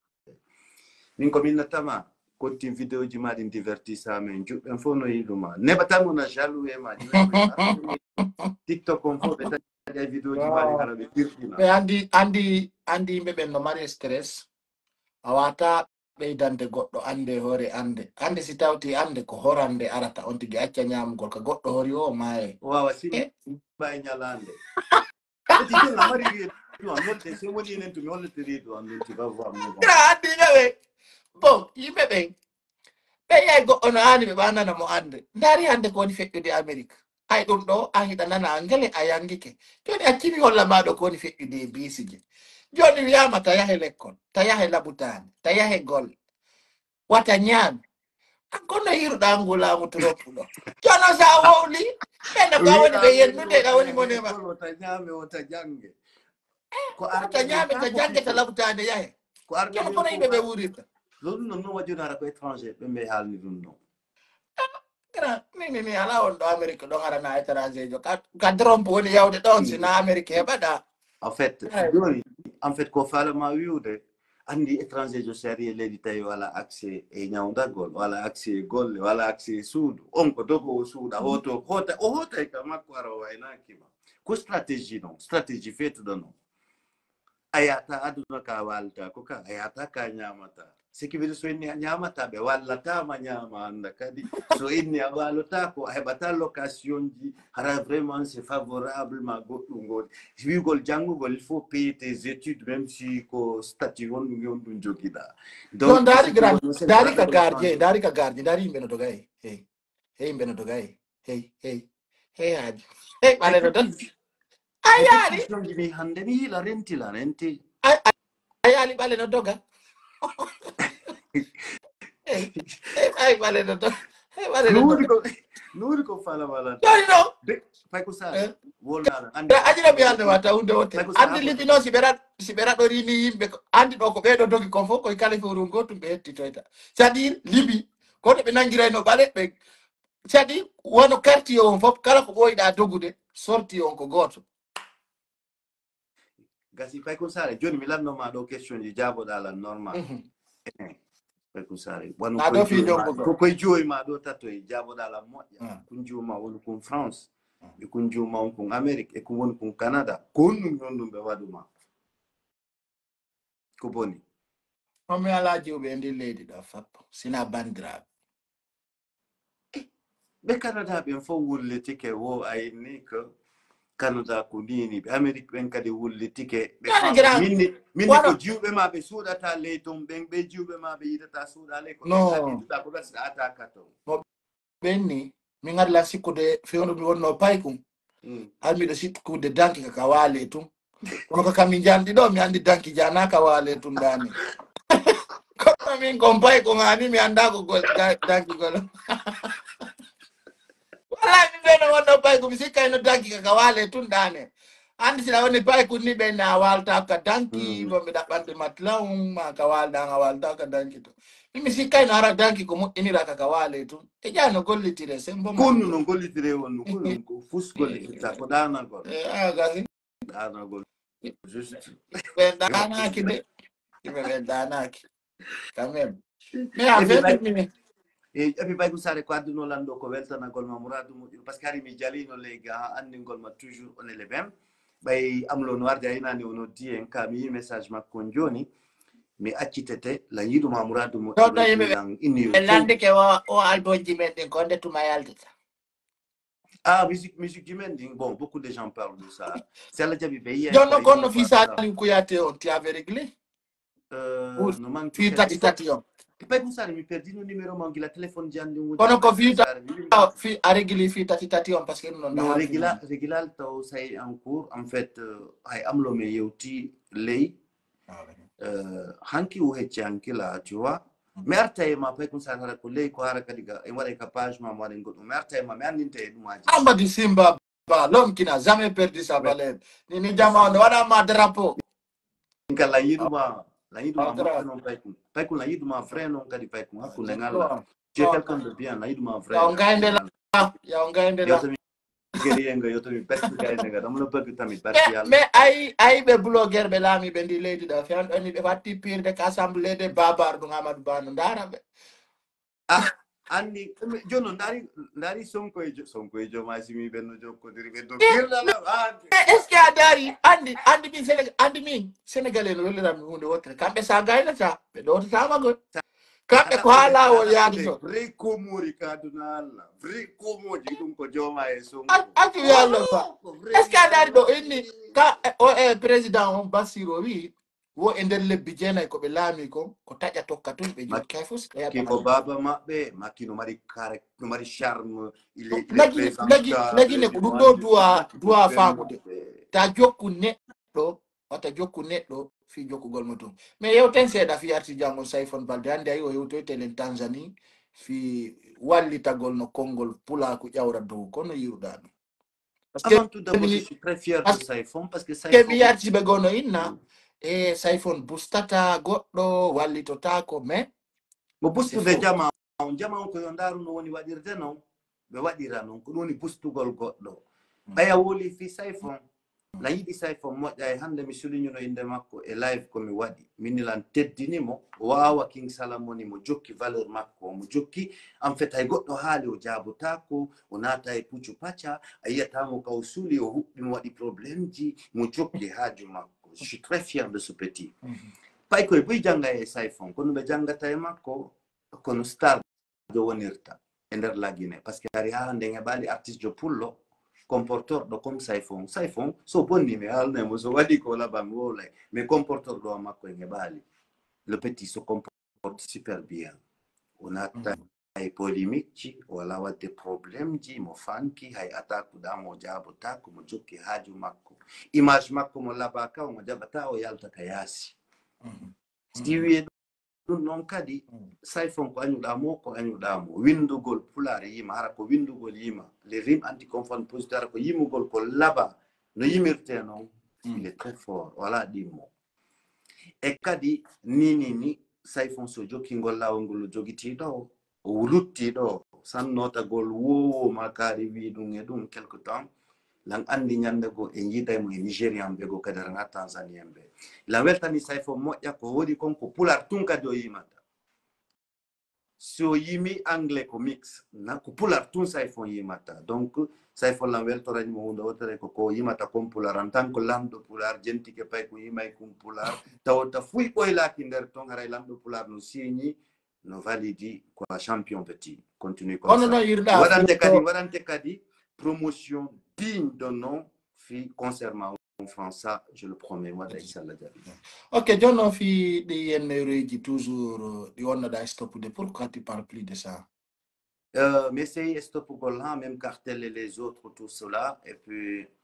pas comme ça, nous mettre moi, mais c'est yewtagol jama on parce que koko mi rewi mu yoɓe accu yennugol parce que hoyre jako an jippinta namu yennuɗa on si goɗɗo neɗima yennude ɗo sa yettaki toujours ko an mari valeur on kono si a udditi hunduko ma ko nga yenni et puis surtout kadi komi interdise gorko ko yennugol hoyre rewɓe aussi de plus kadi quoi tu vois ɗum no kanani ɓiɗɗo gorko lando pula yennugol ɓiɗɗo yennugol debbo en tant que biro mako debbo peut être ko debbo jombo e taw bien ta une sœur a gorko peut être huɗo ko a waɗa piijigo no gasa ɗo mi wajota ko ma min nay tunda boninedi mais hoyre rewɓe on ça je suis désolé mais tentininen pullo fuuta ndarno moƴƴa nani ko Allah huuɗi ɗum ɗon pullo fuuta beere yennugol nene ɗiɗo sa waɗiɗi dès ka waɗiɗi tun a wirtoto automatiquement sur le sang a tewota ko mi a wirtoto sa yenni nene ma ɗum a huɓɓi a wiye tumbo yimɓe waɗugol pagaji a wirtoto automatiquement parce que na pullo jeyɗin noon piiji quoi tu vois pullo ko sutura andi hara ɗen tori ɓe yennaɓe yimɓe fof koɓe andu koɓe tosokoy koɓe boboy janduɓe ɓen ko ɓe yenni yottaki ɓen ko mawnuɓe haray kadi en toriɓe hunde wotere andinen ɓe ngal ɗengal men ɗo ne woni haalaji ɓuyɗi ɗo aɗen wowlude ɗi nafa yimɓe ɓe ngara wona hoyre haray hoyre nden no tonga complètement e yiɗa kala yennowo en falaka hoyre pay ko sare gonga hay si fewti alaji e ma fewti lamin ma fewti biro am yewtire hoore teddungal wola ha moƴƴa kono goɗɗo go ko teddinma o ko teddinma so ari waɗugol hoyre ka page ma ɗo pottimo ɗo kotti par ce que aɗa nagiɗo ma ala waɗa barke men waɗa barke kala ko memude waɗa barke yimɓeɓe no landoma fimbo ma hayɗa andi mo waɗani men étage fewdo ɗo ni wendu meeɗa heɓude étage non min ni combat ko weldintingol ma ngen bo men haɓamo buyinani men étage wendu gara o yahi kula ɓe tere ɓen kollon kon ko VIP o tertomo ko frère joma après mi noddo non onno tere meɗen haɓi misi mi wolal fi makko ɗanto gasi waɗa vidéo mais waɗa vidéo enen tato min lam fala en waɗu vidéo enen tato hakkunde ngara lam fala billahi mboma ala probléme sa noddi ɗo mboma ko wari ɗo windanola est ce que wari ɗo ɗo si mbomano ɗo yo windi non wala yo live ɗo andi wonde kanko colonise futare ndi mo jinda to andi Allah no walli mo kanko mbuɗi ndo yoɓe o sooda birki ma o to wi janiɓe ko o waɗa 11 jiɗin dow mo entre leylu ma waray ɗo koye waɗe vidéo fanko ha lawol go waray ɗo waɗen vidéo eɗen tatu payko ala probléme yalla renen ko payko testim beaucoup et puis eɗen salmina yimɓe eɗen salmina Bilo Lasko eɗen salmina Bagada Wonson e kadi en salmina hakkino mi landuma ko fiyon ɗum si pullo fuuta waɗi marque conci marsata par ce que ɓe waɗi ɓe waɗa e marque keppiji ɗo ɓe waɗa marque conci yimɓe ɓe sotta min mi waɗa dali taw mi anda a wowla aɗa probléme o a jaɓi a wowlay ɗon a wonta non andi non mais ma wowla andi a taw andi fiyon ɗum mais si goɗɗo waɗi ɗum ɗon hande min mi jalna ɗo yimɓe buy kono si mini ɗo mo kala e waɗanan ɗo $50 kala jalowo goto watta sadi ɓe waɗanan ɗo $1 simɓe wonɓe darde ɗi vidéo ji ɗo fof jala kankito somi waɗi ɗo kañum to mini joni ɗo welti ɗo yiɗi komi watta komo kala mo waɗanilan ɗo $20 e nder 50,000 personnes andugojel kono goto watta hay goto personne hande sa waɗi ɗo marque ɓe wawi sodoygol Gucci Louis Vuitton e ɗaya goɗɗo naɗa ɗo marque leppi goɗɗo sooda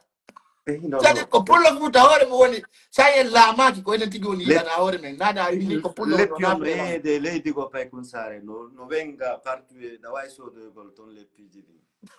ala probléme donc wontanara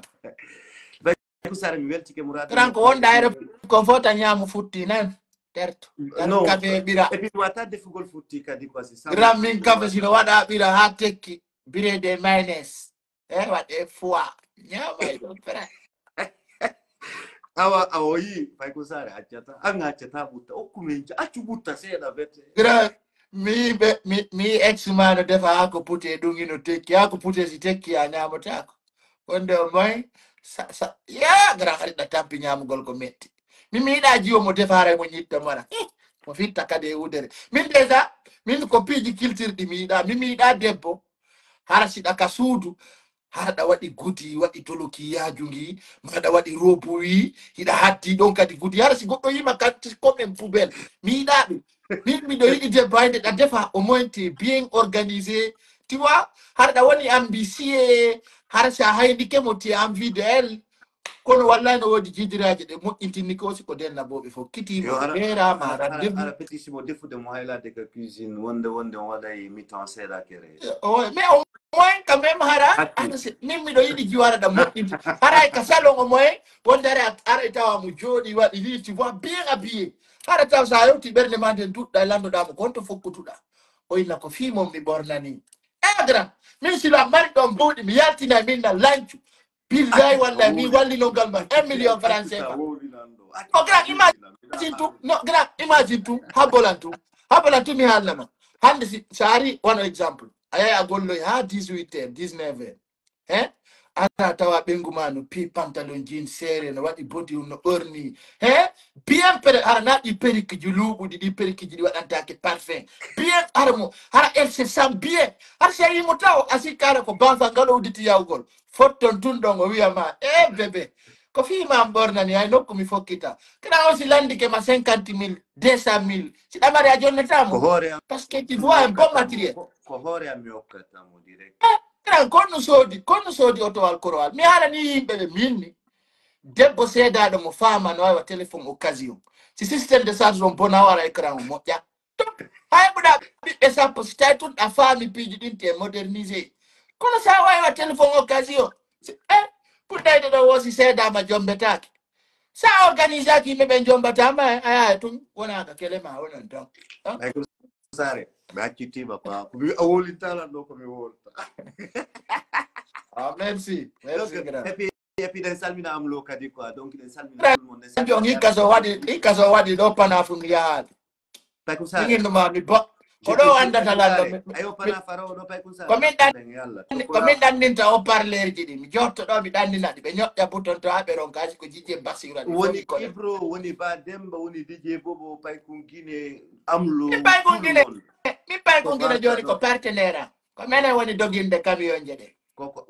puis kadi mi nani on vidéo ma yimɓe ɓe no taƴi mo kadi c'est important et puis ɗa andi love endu oui jiwno toon yiɗu ɗum kullan kono probléme o mi yejjita inde makko nden anga yiɗa goto an quoi traite yiɗa juwo no jiwon kon an fe inde makko nden no weli kono no metti maditade langari sirno ɗo vocal accindaɗa simi yey vocal on jiwɓe o yiɗa hay goto kanko no jiwon ko grand jiwon kon probléme ko raɓɓiɗi kono ko ɗo rawni andi jiwo raɓɓuɗo koy ko eɓɓay pirudugol e ɓurɗo o feetina lande hande men yewtade mi ndaara noon vidéo ji makko ɗi elle komo yiɗuɗa falɗalangol de on ɗon no wela no ɗayiɗa goɗɗo hara ko naturel andi ko hollan photo makko na ɗo na yeeso yimɓe ɓe par ce que a yalti way fo no andimo hol awa yaltimo mi yakombo kono mi wata andutude vidéo ji makko ɗi ɗawa yiɗugol goɗɗo handa inde makko ɗum marsa ɗo ko inde makko nde woni mi wata windude gasi joni e ndaare kombo yimɓe ɓen no andimo yoɓe windani tan inde makko nden mi anda kono kajjatuba windanelan ɗon ma goɗɗo e goɗɗo ko goɗejo love endu ko goɗejo love endu ko arida ka ko rama no kono oɗo windi ko arida ka ko arida o inde ya winda inde makko Paykun Sare ɓe naɓete goy arida Paykun Sare no yiɗuma ko jombaɗo anga yiɗa e jombaɗo Donald Trump yurike jamba komboni yo inomo nantangele Donald Trump wi how are you Donald Trump yo yurike jamba o andintini jama natiri ɓe ɓen ka natiri angelere lutu enen mi watande pannude par ce que simi wolide woɓɓe mon signine to Donald Trump wi on how are you why you from o wi kala ngali caɗi forom mungo why you from o wi mbeɗe yiɗuma Paykun Sare ay tawi men wula en même temps kadi en fait tu fais partie de nous quoi en fait quoi ka anati ka jija ngamen tu fe enfin de ajumano marsa o ko weltin tama non chuben idma mo yakwa be gran kono fusi be aranzala nge appel be aranzala nge video fus yeah nanno bari business no wola wo yewtu go le jibe go appel video no bari walu do go le wobbe kono be aranzala fe Ondu arrangement non fala nun dai ko arrangement ko wolu ko arrangement ko be aranzala kambe be watta do ay surprise be ara do be ne be yidi parce que les avions de darora di aéroport na fi be waya so jibe mi jonni on défi kala yiddo pay ko sare ta noddumo ta windammo yettu numéro angon taja die makko jippoda Dakar na ko to Simba mi wadi surprise be jibe fulbe no anyani gran kam fewndi do ni jiwe le silbateje no hewi o raison harani be wadi no yurmende be na arifa mo ndire jobbindire e ara me den sofina do bizu e beko e laba ko ay adna ko no yarta be ay be ma no monani billo lasko neddo mala problème billo ala problème mo mi hande mi yali billo lasko mo habidi billo ala problème de billo et puis billo ay non billo naka vidéo tunga sai mo en vrai kadi ataba ko non way c'est quelqu'un de bien quelqu'un de gentil billo ala cang be cangol tunu gongol wuddina tun dibere andi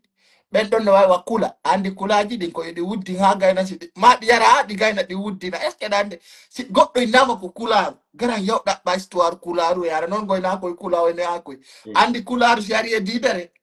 ndu yara e handu gayna ndu wuddina ha parce que ka mentalité mayru kayru mayo goddar hutora kandu regido gara ndu wuddina didere de handu anda fo ni kesi ndu jawandu ya sare inni wuddingol onon be anda ko noni wuddingol ko yara tuni na fetya memmina ley ton fiyo immito hara fo kanya tapam video boar ko noni wuddingol hunde dona do pulare nen de wala pulaji musi ona yidi pular ba wankat andi gonde mi jotto do jonna mise wola halaji ko mi jala hara min tulan jalde hara kadankiya ngamin tulan jala tu yimbe be wata andude wuddingol si wune no wuddinama haray no mi kullo pay ko sare dana pular la ngandi ka nokkata ton et puis ko ya continuer ta goddo convaincre à changer dengal manga ko sabu ngal dengal ma wadi yimbe be firma ka be ndesi kati kedo mi dabbay hala go ko mi wola mi si mebi mbut mi wolta pular hay jeju dami do mi wolta pular dara es ko nirlande ma english ko mi la no e la o papa ko sare nirlande ko hala mettu ka wolo choroma no ko Mama Diallo ko sheria mi adante bengo Mama Diallo comme ça ayon on ko nafigi waddindiri men ko ngari ko yidi lan ko nodda ko bengo non ngabata mama c'est ma femme mama no modi elle est très cool so nodda la mi na bana mo do misilo ala hara hoyde la no mi yetto mo no elle est très gentille no wala noddude do mi ko welata mi ko makko fo mo mari nyije o gosoto nyije makko de wa nyije. Et puis maman là problème c'est que Dio Kadi en fait waddo doy quoi et puis maman elle est très gentille amukala je me aciti mbay ko sa je me aciti jamma waddo ler didi fima do alors barke kala ko memo ono indi nafigi yenno nafigi be angele yibe fokki wayna kambe je fima do kala nafigi jo vraiment wota Allah hollo yal janna jango wassalam Allah no kambani fasigi awa en haldi en jango bon les gars je vous aime jango e wola e fi ko yiwden do yidum jeyra o yidum do o andi tinni jama nat ino do jango ko fi dum do walte o yi bisi jelen no date ay